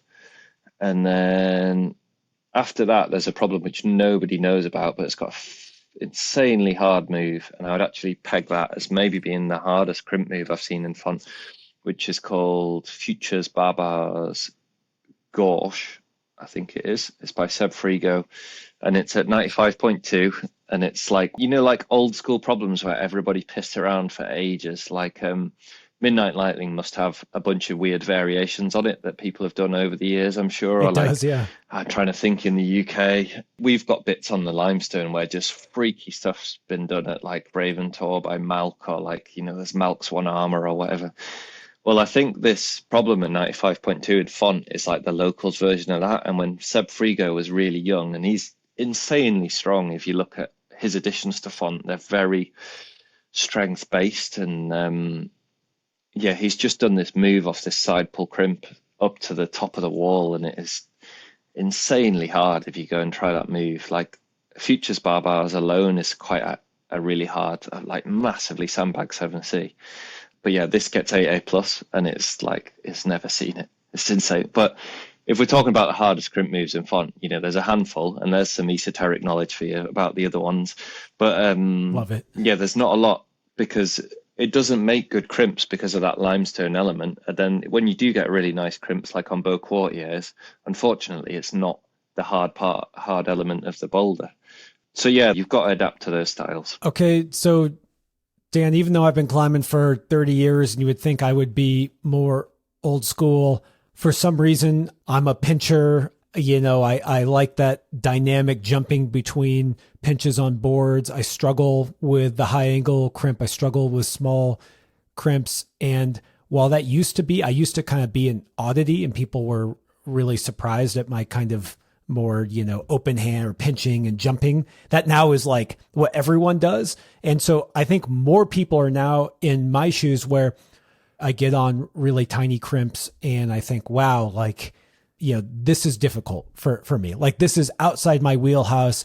And so the two things I'm wondering is kind of like, how much is morphology at play here? Like, I don't want this to be an easy out. In fact, I want it to not be at all. And when I talk about small crimps, I don't mean 12 mils. I don't mean 15 mils. I mean like 6 mil, 8 mil, where all of a sudden, I don't know what these are, like quarter pad or something, maybe half pad, really small. Like how's morphology play into that? So I think your main stumbling block there, from what I just saw of that video you sent me, was the fact that because your dip joint is tending to hyperextend or like to go past flat or straight, this would be really weird advice, but I think it's right. I've never seen anyone that's really good on tiny crimps, if we're talking those, like, sub 8 mil, that has a lot of that flexion, because essentially you're losing your dig into the hold by the end of the finger flattening off. And so you're sort of splodging through it. The only way you'd be good on those holds is if you sort of grab them around a roof and you sort of snag on them, you'd probably be totally fine. But if you're talking about moving through and pulling through the shoulder on them, then by that part of the finger hyperextending, that's the first part of the puzzle that I would focus on solving. And I would do that weirdly by actually training your FDP tendon and activating that whilst you crimp. So when I say that, this is probably for your benefit, Josh, but if you can keep your finger straight and actually activate the end, then you have some control of your FDP tendon. And if you don't have control of your FDP, you need to work on that, because as you gain neurological control of that, what you want to focus on those small crimps. And the other choice you have there is the Blizzard nail crimp. Have you seen this guy? Yeah, I hate those. I don't understand that. Yeah, that's horrible. Yeah. It's absolutely horrible. I'm really impressed by it, especially if you try some of Philip Ledenmat's harder slabs. What they've managed to do with that is exceptional, but it's very nasty. It's like, if you can keep your fingers flat, you'll just be way better. Like for those slabs I've done in that style in font, I've never had to nail crimp on Jewel or any of his other harder slabs. Something like Tout Couleur or Plan Vol, some of his other harder slabs that I've done, I've been fine just like not doing the nail crimping. So, but my fingers lock out. So my fingers have like ligament lockout on the end where they won't hyperextend. And then it comes down to like whether I think where your bone terminates and how close it is to the end of your fingers to that fleshy pulp. But essentially, I think the FDP tendon does feed into crimping pretty well. And often when you're on those holds, you're not talking about insanely high loads. So it's mainly about the accuracy of the grip. So I would focus on getting that finger to stay straight and like pulling down as you crimp. And you'll just have to work out the pressure difference between FDS and FDP as you're crimping. But basically, don't be passive with your FDP with the end of the finger. But that's really hard to do, because I bet almost all crimping, usually when people crimp, they're very passive with the FDP tendon and they kind of just focus on hooking the pad over the hold. And then if you get into chisel, that's like a mixed grip where actually you get to use both muscles and insertions, because the pinky and the index are using FDP, but the middle is using FDS. But when we're talking about that sort of, for your version of high angle crimping, I think you would be better off beginning to focus on FDP activation. So straight away, that's really different to say myself or Aidan. That's fascinating. So basically, it's almost like curling the tips of your fingers in so that you're, pulling you're digging. And what's funny is that when something's like a really good in cut, more like a flake, I love flakes. And I think about that. I can like yard out I really grab it. But when it's a really small crimp, you're right. It's more of like almost a passive. I mean, passive sounds like the wrong word for how I feel when I'm full crimping, but I don't know if I'm digging. It's kind of like I'm just resting on there. That's interesting. Yeah, it looked like you had, and loads of people have this, and a lot of good climbers had it.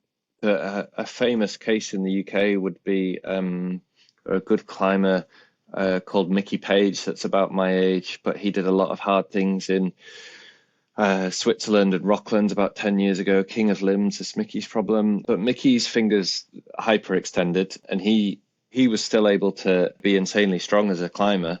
Weirdly, I don't actually have any good anecdote progression on how he actually dealt with tiny crimps, though. So, I mean, in my experience, he was more like gymnastic and, really strong in his back and his body.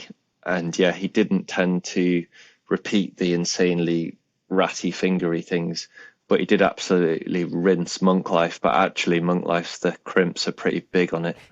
That's me traveling off in my mind. Because actually, I haven't met loads of the better climbers I've been out with that have had that kind of dip joint extension. But I know just from a physics point of view, you kind of want to keep that straight so that when you bring the knuckle up, you're able, and you can squeeze, like that's essentially where that kind of font nail crimping comes in. They just get past that by like making it vertical, but you can be somewhere here. Like essentially if you just try and maintain it being neutral, but put a little bit of pressure, but also pull through the crimp, through a classic FDS grip, it is something that I think you should be able to stimulate that quite fast, especially if you're strong on drags. Like it'll just be a question of getting it all neurologically to come in. But yeah, I'd be fascinated to see, I think it'll take like a year or two. But I'm sure that in a year or two, if you can keep those fingers level on the absolute tiny outdoor crimps and focus on that as you pull and start off on like pretty easy ground, like just grotty kind of V4 to V6 range, but full of those grips, and just focus on finding that movement sensation, then hopefully it would lead to a path that kind of got you through that dead end that you've hit with your current sort of grip setup. Yeah, I mean, I think one of the keys to progressing is having an open mind and trying to not rewire patterns, but wake up ones that have perhaps been dormant or underutilized. And I've been playing around with the high knuckle crimp on the hangboard and focusing on external rotation to bring my pinky and get my palm into it. And my feet are on the ground. I have no idea how little weight I'm doing, but it's amazing how tired I can get in my palm. And when you really try to connect your brain to these different movement patterns, I think people don't appreciate how much you have to like really focus and think about whatever you're trying to do. Like if you're trying to make a new connection, it's exhausting, and I can put all of my effort into, it's like a 2-pound thing. I'm not doing much there, but my whole brain is focused on my fingertip. And just like you were saying, it's a big part of your brain. So I find it fun to try to wake up these things, but also because it's such high effort, even though, the load is low, you have to be careful because you want to use a rifle because it's a lot of effort. You can nuke it. Yeah, you really can. And another thing I'd say actually is if you're outdoors, do you tend to like try and thumb over on these tiny crimps, or do you often? Yeah, so like I would try and refrain from doing that, just because it pushes the end finger flexion, even because the only time I've ever seen my finger kind of bend backwards like that is when I've been like proper emergency crimping, like thumb over, locking that sucker on, and you do just like hyperextend the joint doing that. And I know some climbers get like quite a bad inflamed joint there sometimes because when they're really some people are incredible at full crimping like that and locking the thumb over. But I would say for you, if you just focus on keeping that straight angle, but don't use the thumb, because it's going to push the index and the middle into that hyperextended grip element. Whereas, yeah, if you can kind of just keep it to the side or find somewhere. What I tend to use with my thumb outdoors is actually I'll set my knuckle angle by just putting my thumb on like something useless, but it dictates the thumb's really good at telling you where your knuckle angle is. Like Oh, on the wow. wall, if I, like it travels so much, it travels like 20 centimeters. So on a certain grip, I'll decide kind of where I want my knuckles to dig in, but I'll locate that with like my thumb will hit a specific crystal if it's on granite, because we have some granite near us.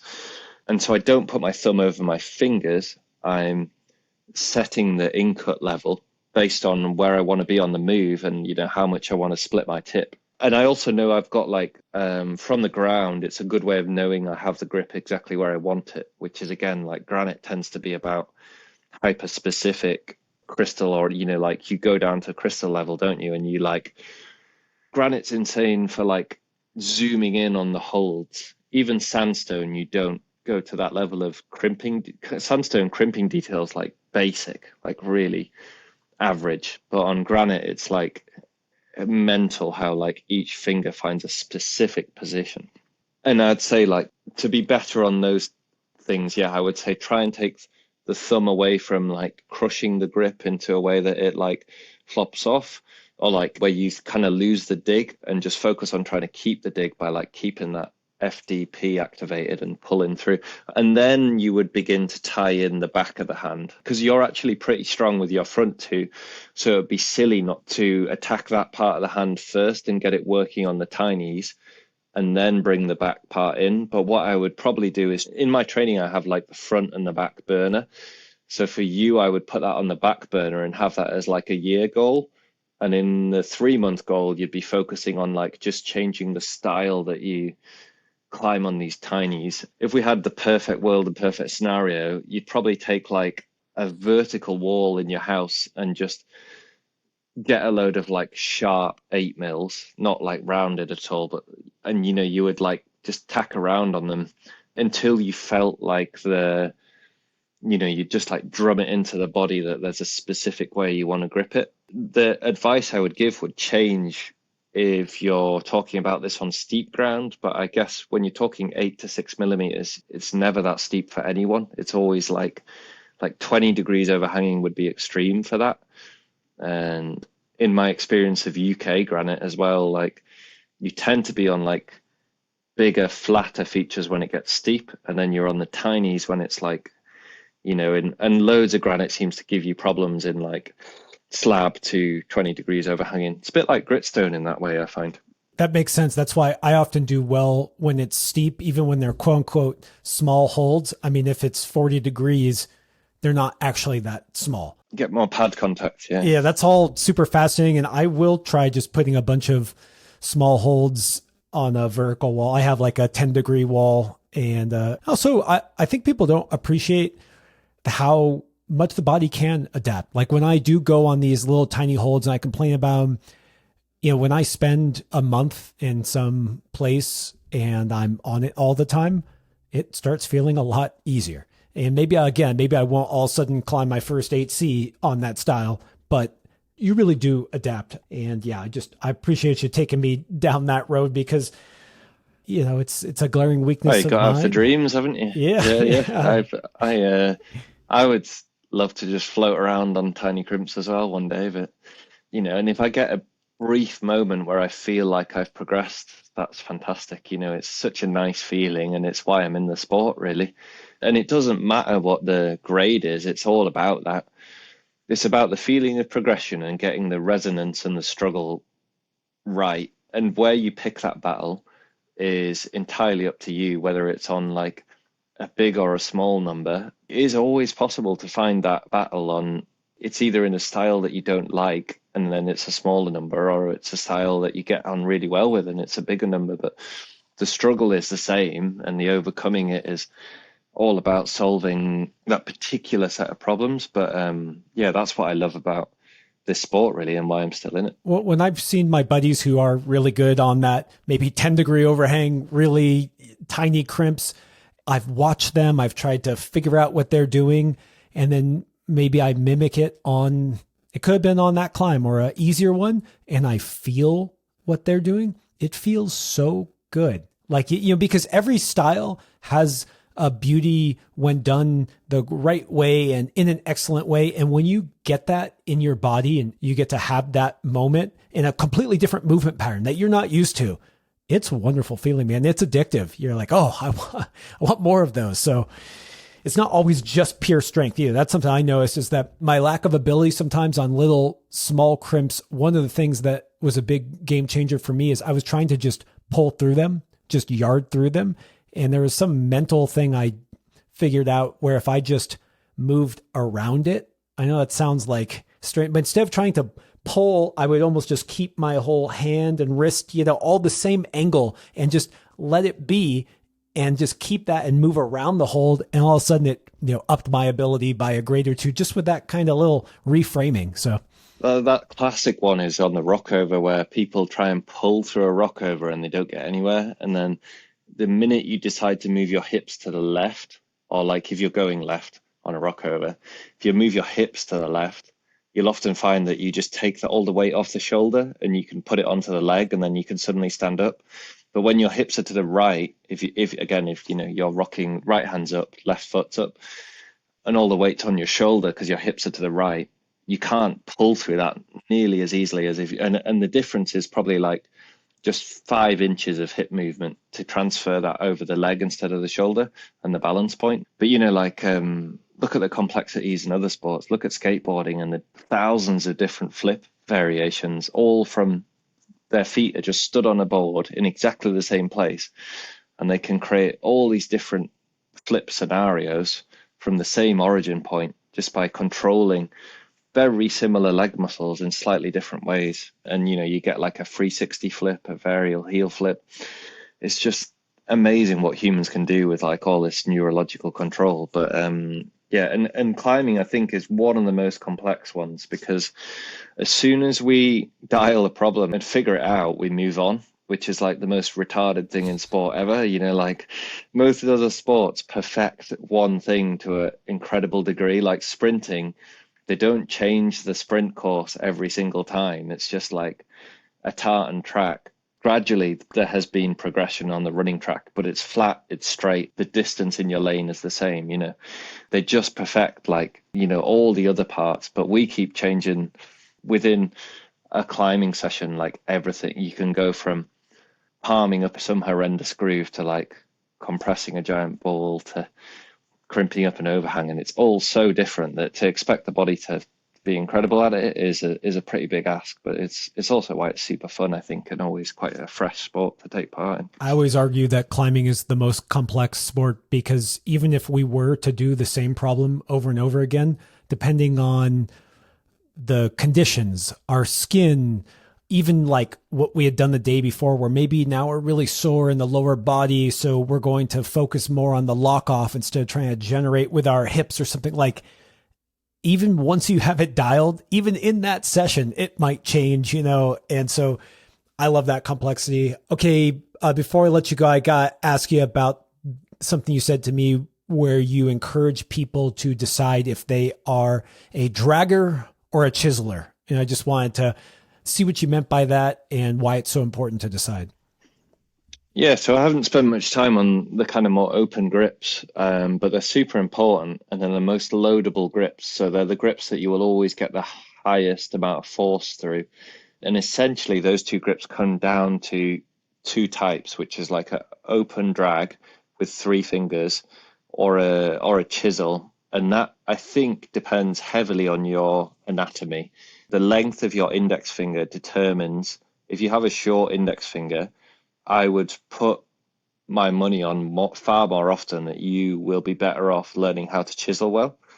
And then, if you have like a long index and it's quite similar to your ring, my money's going on that you should learn how to drag well. And then the usefulness of a drag and a chisel is very different in climbing. So like a chisel is a little bit more versatile as a lock-off grip and compressing and getting below the shoulder. A drag tends to have way too much external wrist flexion, so you're getting you're getting far too many like opposing angles, because a drag's obviously on the flexed side of the wrist far more often. Basically, once it gets on the extensor side, you start to lose a lot of power in it, and also you lose a lot of functionality. So, whereas, yeah, with having a bit of FD activation, then I think the chisel has that going for it. Where the chisel's falling short is because you've got a finger on either side that's locked out, and they're both usually pretty short in people that are good at chisels. It essentially locks the wrist because you're not able to change your wrist angle well. It's fine if you're just dead hanging because you never change your wrist angle.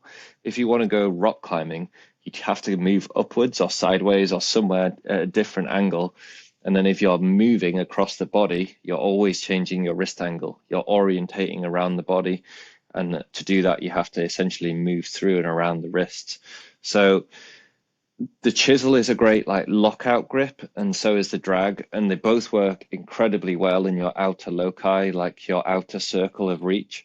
So if you're jumping and snagging holds, they're both fantastic because they're really loadable to the point where, you know, many climbers can pull over 100 kilos with them. So if you hit a hold and you've got a wild swing coming at you, but it's a good hold, it's a great grip to hit with. And I would say that's where, if you can bring that into your climbing, it just makes you far more versatile in those scenarios I've mentioned. They're both really good grips for sedimentary rocks. Yeah, rocks with vaguer features. Yeah, pretty good on a lot of granite as well, or like basic volcanics, you know, like volcanic edges. So yeah, like really, really good solid grip types, and some people are just incredible at them anyway. If you can create really complex opposition with them, again, because you can load them up far higher than a crimp, then you can begin to toe hook and heel hook onto them. And whenever you're toe hooking or heel hooking, you're adding force, you're going beyond body weight. Say if you have that grip and it's developed to above body weight, then when you put like double toe hooks in and go off one hand and then chuck somewhere, the grip is able to cope with it really well. Whereas if you only have like crimping in your arsenal, then that's when that starts to become more of a struggle. So yeah, they're like the compression climber's friend, essentially. I just want to describe the chisel really quick because I feel like what's funny is I feel like everyone knows the drag. I actually feel like people don't talk about chisel as much. I feel like people talk about open four as well, it gets called. Yeah, I feel like just the idea that you have four fingers on, and I'm like that. I like the chisel, but I'm kind of curious why you think a climber should commit to one or the other. I mean, it sounds like there's anatomical reasons why one might feel like they're stronger, but like, do you mean commit in your training, in just like when you're going to grab a hold? Just like, is there a reason why you think you need to decide which one you are? Yeah, because I think for most people, they can make do getting good at one because there's enough crossover between those two grips that they serve a really similar function. And to split the difference between them, they do very different things sometimes, but you're getting into a much more complex, higher level of climbing when you're like training drag, chisel, half crimp, and high knuckle. Then, you know, that's like, I don't know many people that do that. In fact, almost nobody. I mean, I've trained them all over the last couple of years. You know, I had a specific project that was somewhere around 8B in Scotland, and it had this really cool chisel pinch. It had like a perfect thumb dimple, and it had a ripple. If I could utilize that grip and get the thumb down, it made the rest of the problem a lot easier for me because I was able to like pinch and maintain my body and suck it into the wall using the thumb. But you can crimp that grip, but you get none of the thumb action. And so initially I could only have a couple of goes on this pinch and I could feel how it would work, but I had to go away and do a bit of chiseling. I had only ever really trained drag and half crimp before that. And those were my grips. And then, so it didn't take too long, but for me, I have to like supinate into the chisel a bit like a lot of people do with full crimping because my index is longer. Even if I'm flat to the wall, I'll supinate my palm slightly, and that means that my index is able to go straight instead of being bent. And that allows me to chisel with decent force. But what it does is it actually tires out my lumbrical because my index is kind of quite forward. So I'm not like the world's best chiseler compared to someone that's like really good anatomically on that. But it's good enough that it got me through that problem. And then it's done me proud on a couple of other things since where I've noticed it's like, oh, that's maybe a bit better as a chisel than a drag. But I tend to be more of a drag climber. And that's where like my real strength is, like on the little edge on the Beastmaker, I can hang off that for over 30 seconds on one arm on a drag, which I don't know, there's maybe a couple of Japanese climbers that can do that. I don't know anybody that's my size that can do that. That's like sort of 6 foot or sort of 165 pounds, I think. I'm an American. Jeez, that's wild, dude. So like decent on the drag, but that's why that's like my base grip, and I have to work on the other grips. Anatomically, that's the one I fall into really well. Can you remind me why you weren't so psyched on picking up weights from the ground on pickups? Because we kind of touched on that, but I don't want to leave that loop open. Oh yeah, just simply like it's a better than nothing training method.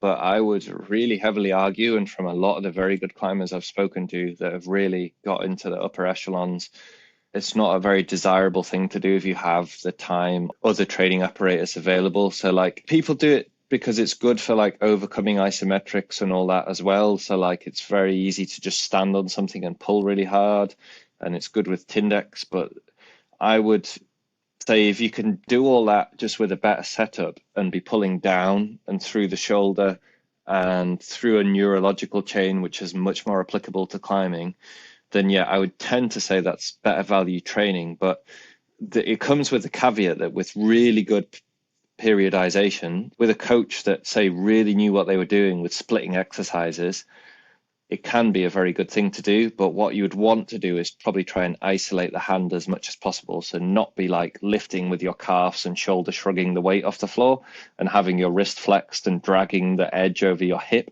I think if you're getting into that, you're getting into some real junk, non-translatable crimping versus when you go on a board and your wrist comes back and you dig into the back of a hold. Like if you compare those two, it's apples and oranges. So you'd be far better off just grabbing some tiny crimps on a steep board and sticking a weight belt on and not leaving the floor. Like that would be way better for you climbing than picking 100 kilos off the floor in some sort of lazy crimp angle with your wrist flexed. But if you want to feel better and do grip training and, get into grip sport, it's a very important thing to do. But if we're talking about getting better at rock climbing and solving, the world's hardest to unclimb gaps, wouldn't be like, oh, mate, if you do anything with your time, pick a really heavy weight up off the floor with a lazy finger angle on a pretty big edge with your wrist at an angle that's non-translatable to the next part in the movement chain. I think when people edge lift, they tend to be on a flexed wrist because of the way they pick it up through their legs. And just the fact that your legs are kind of in the way of your shoulder. Your shoulder's never behind your legs. I don't see a lot of people lifting through the back of the leg, which again, I would probably say would be more effective for getting you on your extensors if you're crimping. If we apply the whole marginal gain specific adaptation to imposed demands and a lot of the sport research, then whenever you start to notice ever so slight differences, they can lead to non-translatable gains. And that's fine if the goal is for something entirely separate. So like I say, like grip sport. But if we're talking about rock climbing, do you know what? I think it would also come with a caveat that I think you would probably get more translatability into indoor climbing if you're edge lifting, because with the macros nowadays, you're often on a flexed wrist, and a lot of the macros are entirely homogeneous, and they tend to encourage just like a really basic grip. You can kind of jump to them with a very passive open grip. So I think you would get better translation to that. But then that, again, is the part of the reason why rock climbing is separating from indoor walls and why we're seeing, differences in movement and specialist athletes there. Just to steel man the other side, because I've talked to people about that, and I haven't, to be honest, just my training is sporadic, and I'm not going to use my anecdote anyways to make any kind of sweeping pronouncements. But I think some of the argument would be that that kind of loading is maybe just more for protective sake, in the sense of you are stressing the structures. Maybe you're going to get better at grip sports than rock climbing, but you're just putting them under load and exposing them in a controlled manner so that you are more resilient to the time when you are on the board doing stuff. Yeah, I think like any stimulus is good, but that comes from a better than nothing argument. Whereas I think So for if it was an open angle, again, like I've said, to do with the drags and the chisels, I would encourage that movement chain to be loadable. But then if you're getting into heavier loads, that your back needs to be able to pull that. So if you broke the training apart, say if you did edge lifting on one day, you should be doing some sort of like heavy back pulls on the other day. But then 3 months down the line, you want to bring all that together with some sort of something that is overhead, pulling downwards, because that's what we do in rock climbing. We don't, if you're not able to separate that and you're not training the back separately to the fingers on that day, then I would strongly recommend just having some kind of a setup. And if it is overcoming isometrics, if it's active gripping instead of passing, if your arm's up and you're pulling down into the back, then if we're going for the better than nothing argument, those to me are more translatable gains than if you're standing with your legs apart, activating your upper trap, which is almost entirely irrelevant in climbing. Like we have the longest necks of any sport that does, like we have no traps. Traps are the antagonist, like there are some universal agreements in climbing of like which body parts do a lot of the heavy lifting. And I don't think anybody ever says, oh my, like we get tweaks in our upper traps because they're so badly conditioned that when you do like a palm move above your head or something like that, or an undercut move and it's pretty bad, like we'll get like upper trap cramp and things as climbers. But I just think if people can try and keep it as specific as possible, and with edge lifting there's loads of ways of doing it well, but also there's a lot of pitfalls. And I just think the other thing with edge lifting that I really don't like, that I'll just quickly mention, is if it's on a string and you can kind of adjust the edge to suit your hand, you could never do that in rock climbing. I've seen a lot of, I could start with unlevel edges as well, but like the simple one with unlevel edges is like nature doesn't give you unlevel edges. Okay, so if you're training with that, it can only be from a better than nothing perspective, in that each finger gets to crimp. But when you go outside, I'm afraid they're all going to have to join a level edge, because the level edge is what the rock gives us, 95% of the time. And occasionally you get like a split where your grip will be up or down. But if you often find if you're moving through that with your wrist, it's pretty damn tweaky, because when your fingers are really split and your wrist begins to twist, that's when you get such crazy stresses on your flexor carpi sheath and stuff. So it's fine if you're like totally static and your fingers are split and you're not moving. Again, like well done for getting the stimulus to all your fingers, but actually I've just spent the whole podcast explaining about the minute differences in finger angle and how you're trying to tie specific finger angles to different grips.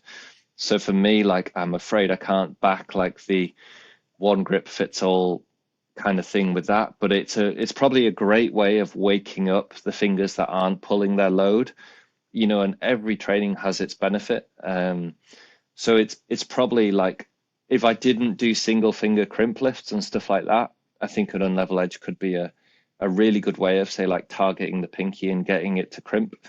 It's just that I personally know of like better, more effective ways of doing it that wouldn't have the kind of residual noise. Because if you were like edge lifting with an unlevel edge and it's below your waist and you're on a flexed wrist, and let's say I'm a middle two dominant climber, because I am, then think about all that noise, and I'm actually trying to train my index and my pinky and get them stronger. Like, how am I going to tune out that noise and get that message through to those fingers? It's going to be pretty damn hard, because I do loads of edge lifting, but I do it with tiny weights, and I pick stuff up from the floor with single fingers, because I think that's where that excels. But then when I come to tie in my grips to like the proper climbing grips, I do it all as specific as possible. So I break it apart, I do the exercises separately, but then I'll try and tie them back in, and I try and get that feeling as exact as when I'm on the rock, because that's, for me, is like how I see my progression being the most effective, my time best spent. And I don't have loads of time nowadays, so it's been a hard fight. Oh, that's really interesting. I love hearing your take. And that was also cool that you said how you do target specific fingers and picking up from the ground, because that was going to be my question is like, okay, so if you have a lazy finger or two and the unlevel edge makes it hard to target those because you have so much going on, you have your strong fingers just aching to take over right there too. So, okay, that's interesting. Dan, it's late for you. I feel like I could talk to you about all this forever. The last thing before we close it out is you had me do a couple of tests. You were like, oh, Josh, like, instead of just always making this broad advice, let's talk about you. And I appreciate that. And then today, right before we hopped on, you wanted me to check my wrist. I don't know if it's deviation, basically like radial and ulnar deviation. Yeah. So anterior and posterior side of wrist flexion. So your waving muscle. Yeah, your waving muscle. And so what I'm kind of curious is just, you even had kind of like a weight measurement. You're like, can you do 44 pounds, or, like 20 kilos? I'm just wondering why you wanted me to try it. So basically, because you did those finger lifts with me, and you have a really strong index and middle finger in relation to the others, which made me think that your median nerve is getting a lot of the signaling when you climb, and it's very well activated. And the median nerve controls the thumb, but it also controls like that side of the hand. And I feel like climbers that climb with the index as a point of focus or as a strong point, I feel like they're often radially deviated to maintain contact with holds. And like when you're traveling, if you're putting the force through the index, it would say to me that your like radial deviation needs to be quite strong just to control you pushing away and pulling towards. Whereas actually I'm really passive because my index has been crap most of my life. If you go through the middle of the hand, which I didn't talk about tonight really, is like the way the pinky anchors the extensor and the external rotation and the torque, but different torques. But yeah, I would imagine that you basically anchor and torque through that side of your hand, and that's why I expected you to have decent radial deviation strength, and you do seem to have pretty damn good radial deviation strength. So, and that's just something I've noticed as a bit of a bias with climbers that have like that kind of activation. So I was curious, because if you'd been like terrible, it would have shot down my theory of like, yeah, climbers have good scoring benchmarks through different nerves in the hand, because the wrist is often it's really important in climbing, but it's often quite passive. It's like a secondary activator, and we very rarely use it as a primary activator, except to like, on huge features. But it's really important because it controls all the strength transfer. So yeah, it's something which is kind of like a personal curiosity for me. But yeah, that was why I was asking, basically, was because I think it's the next point in the connection chain that I'm curious about for your particular bias. And yeah, and I do think you could get really good on like small holds with that. And someone like Keenan is like, say, your pro example of, but the only difference I see there, just from a skeletal or anatomical perspective, was the fact that Keenan's fingers don't really bend back. But yeah, in terms of like, I think his index was maybe a bit stronger by like kind of like 6 kilos, which is probably quite a lot really if you had it across side to side. Yeah. But I think his middle finger was kind of similar. I think, yeah, it was within say 3 kilos of yours. Goals. Yeah. Oh, yeah, exactly. Dude, Dan, so fun. We kind of dug into Aidan. It would be so fun to just hear, go deep on any of these climbers, because it's fascinating how you look at me, you look at your numbers, and then you start taking guesses about what goes up the chain and whether or not that pattern is maintained throughout the body. And it's just fascinating to me because you can start looking at people and seeing these different archetypes, and maybe that also suggests where someone might be weak, where someone might be strong, where maybe even though they're strong in this pattern, they're missing part of that link that you see is required to connect all the way to the tip of your toe. And I love that you're picking this apart, and I really appreciate you diving deep and getting into the weeds. And No, it's good fun. It's a work in progress, so it's probably highly flawed.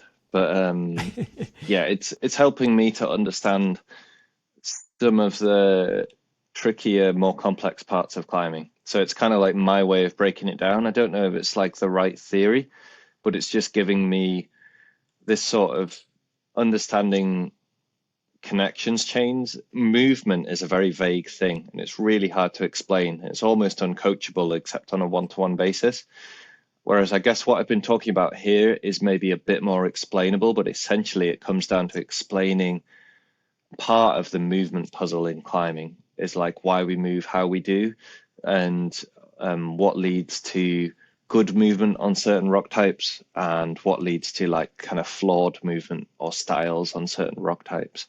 But it's climbing is infinitely complex. We haven't talked about so many other things like the mental side, subconscious, diet, sleep. God, like there's so many things you can optimize that will help improve your climbing. But this is, I guess, the only bit that I feel qualified to maybe just rant on about. So. Well, Dan, I told you the number one thing that would happen is that we wouldn't get to everything, and we stayed true to that. But I do think that this pattern recognition is important. And when you start being able to abstract what you see in, different climbers at a high level and start seeing similarities, that's kind of like the first thing to do.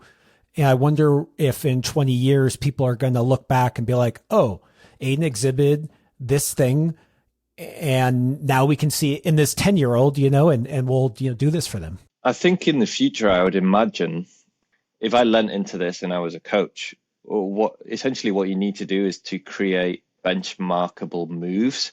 We always find them outdoors, don't we? As like there's always a move which splits the pack. So what you would do is you would create like problems which really isolate a specific connection chain. And if people are terrible at that and there's no other way of doing it, then they have that to work on.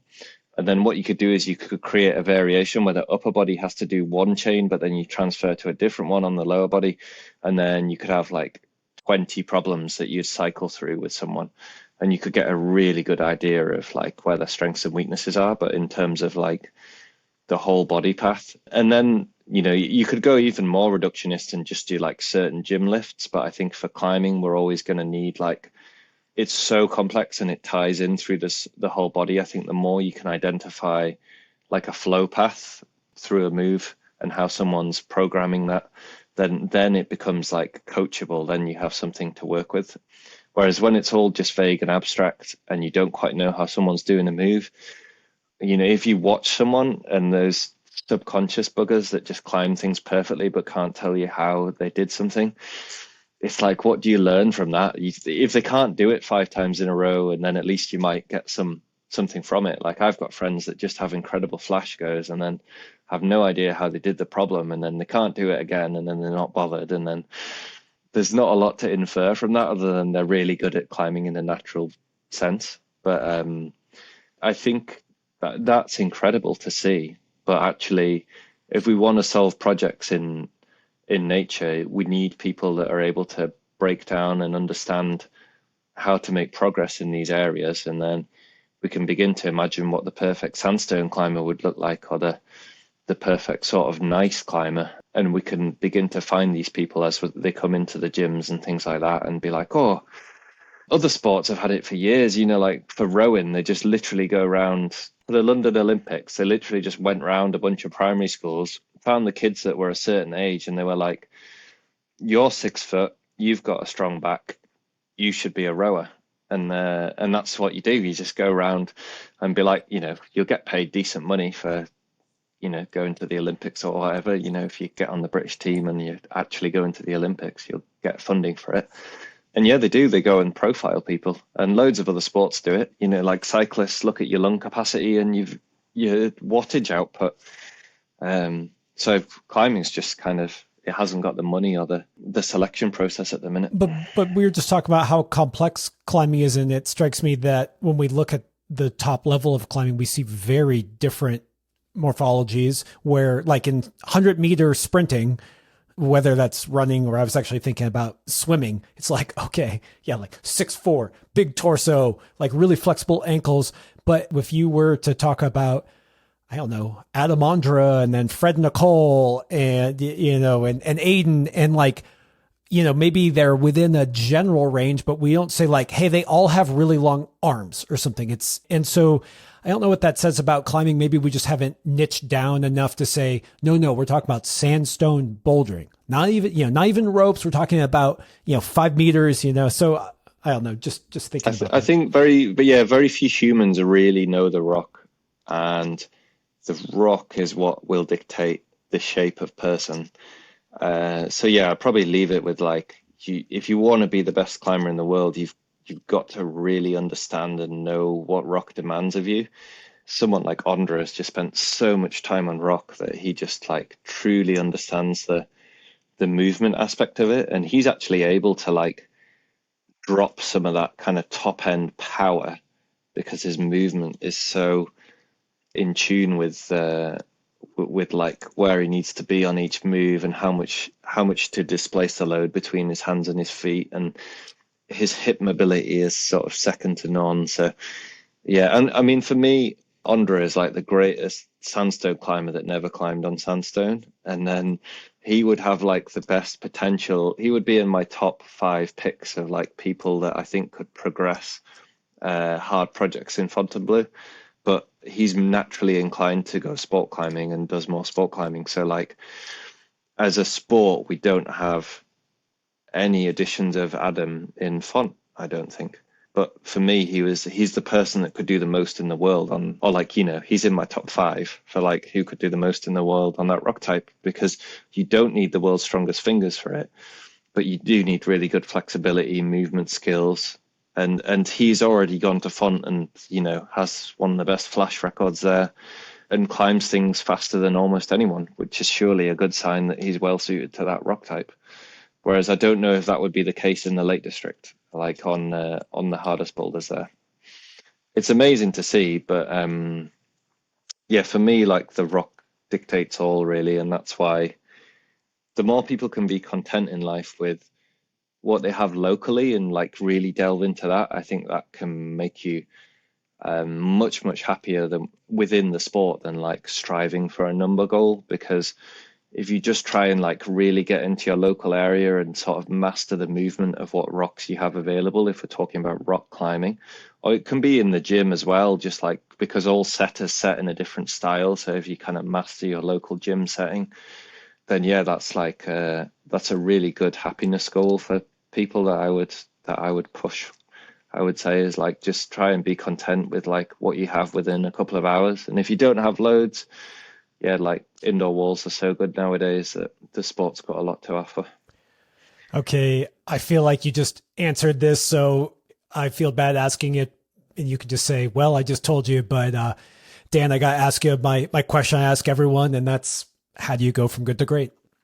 I would say how to turn your experience from good to great is not to strive too far, so far that you sacrifice happiness, and really like try and get to know your local community, be content with where you are in life in terms of like if you're able to go rock climbing and there's some rocks vaguely near you, or there's a half decent gym or rock climbing wall vaguely near you, that's a good foundation to learn to like appreciate life off, and just try and be, like happy with your friends in that area and really delve into it and get to know the movement styles. And I think then your experience can go from being like a good one to a really great one, and one that like then everything else starts to come easily. Like if you're happy and you're able to find contentment by just leaning into those things. If you go the other way, and some people like will focus on numbers or grades and things like that, it's very hard to stay happy once you've achieved that goal. And I think it's often, a bit of a letdown for people if they want to climb their first X number, and then they do it, and then they realize that a bunch of other problems which are one grade below in the local area are actually harder for them. So they have to ignore those if they're going to stay happy. And then also the next one, the other one that's above that grade, is actually in the style of the other climbs that they find hard that's in the lower grade, because there isn't another one that's in, like, say, compression style in their local area that fitted them really well.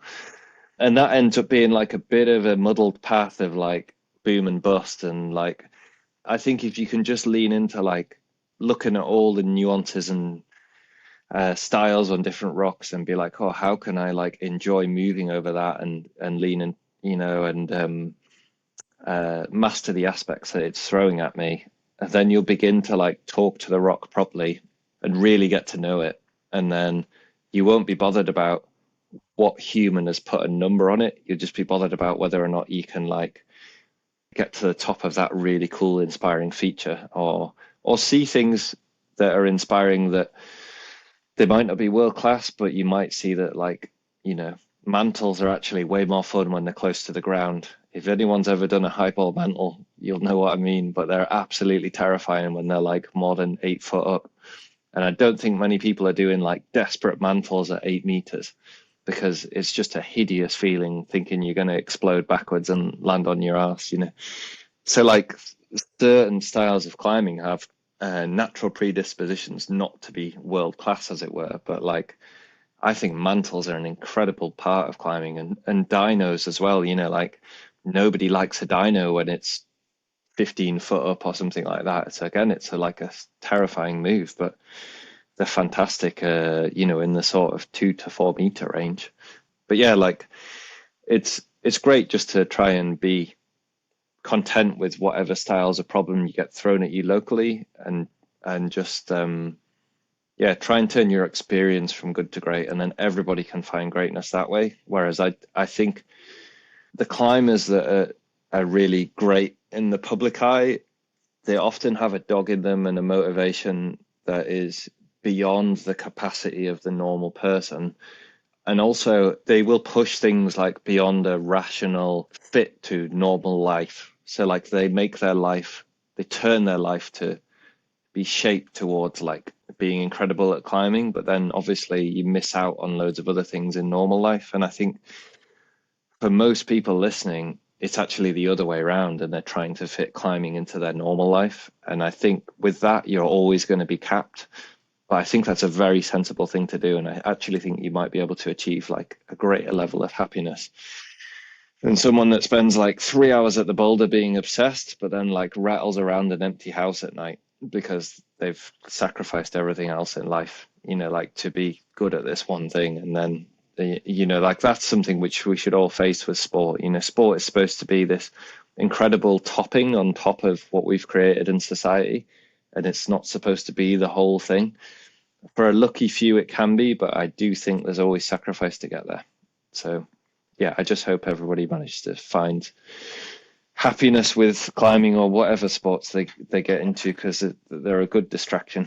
Dan, that was an incredible answer. It was an incredible podcast. And I just want to thank you again for all the effort you put into the community. I know you love it. I know you love going out and climbing, but having people like you make things at Beastmaker, go out and develop, share projects, share knowledge on something like this podcast, it is really meaningful for the community. You bring a lot of joy, and you taking the time makes people happy also. So thank you for everything you do. Thanks for staying up late with me. And that was just an absolute blast, dude. I had a freaking blast.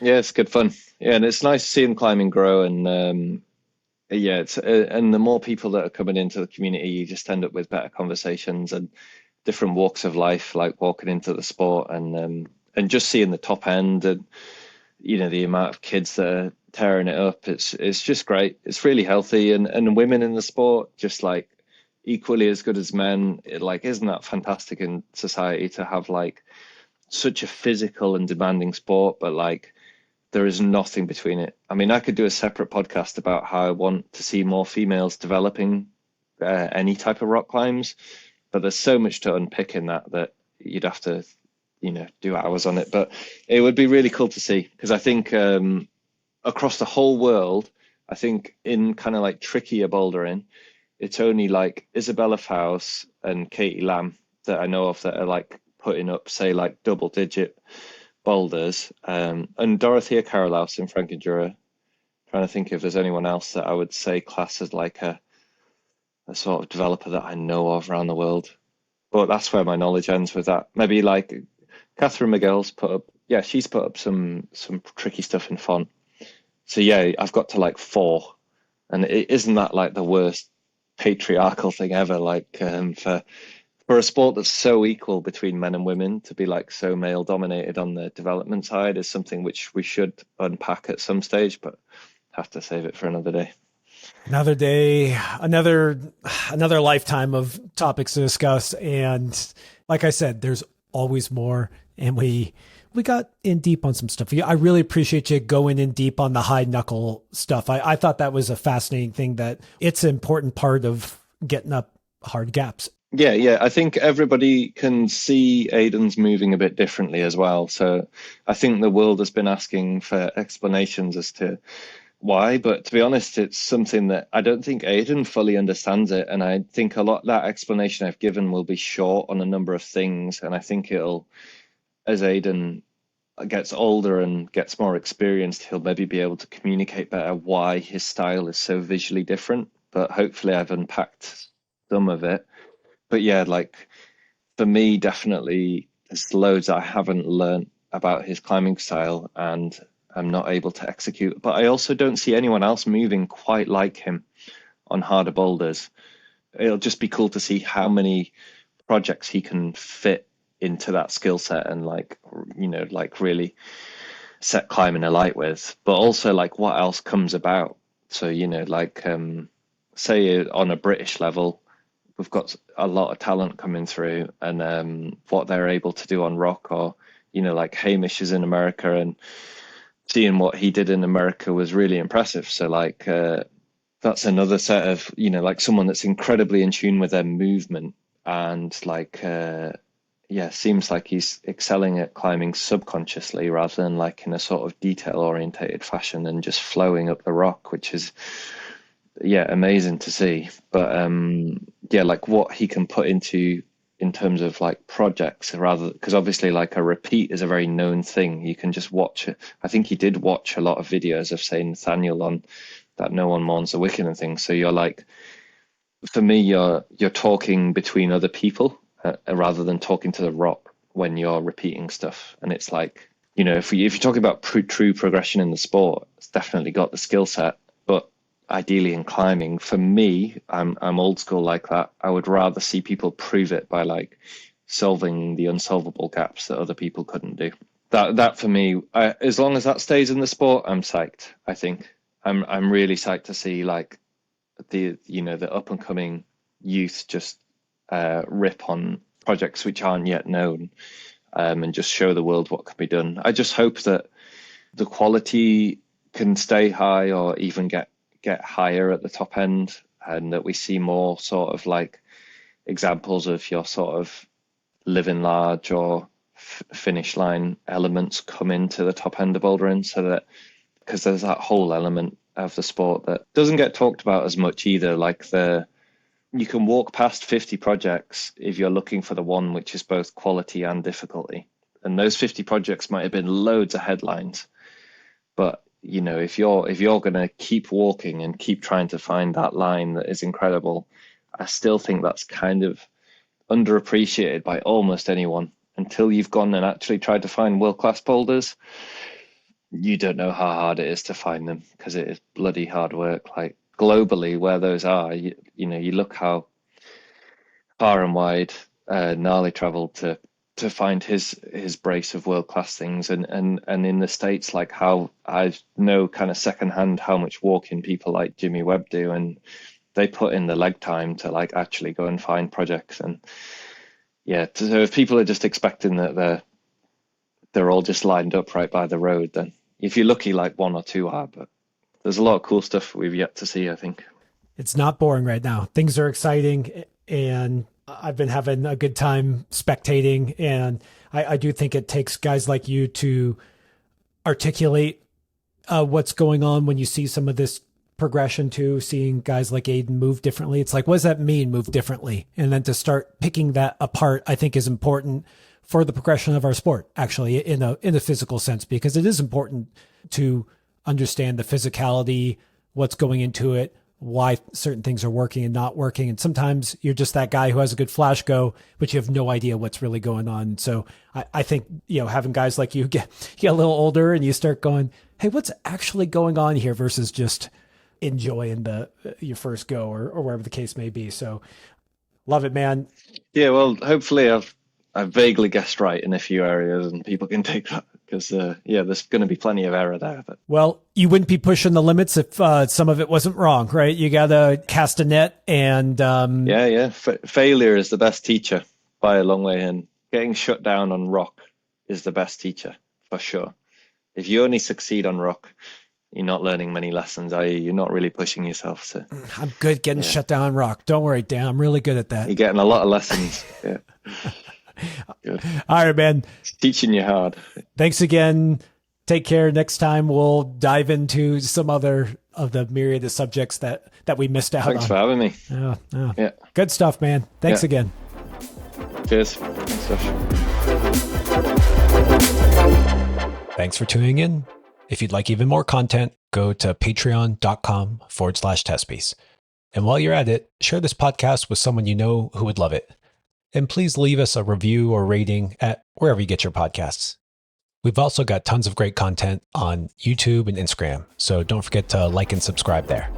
Okay, see you next week.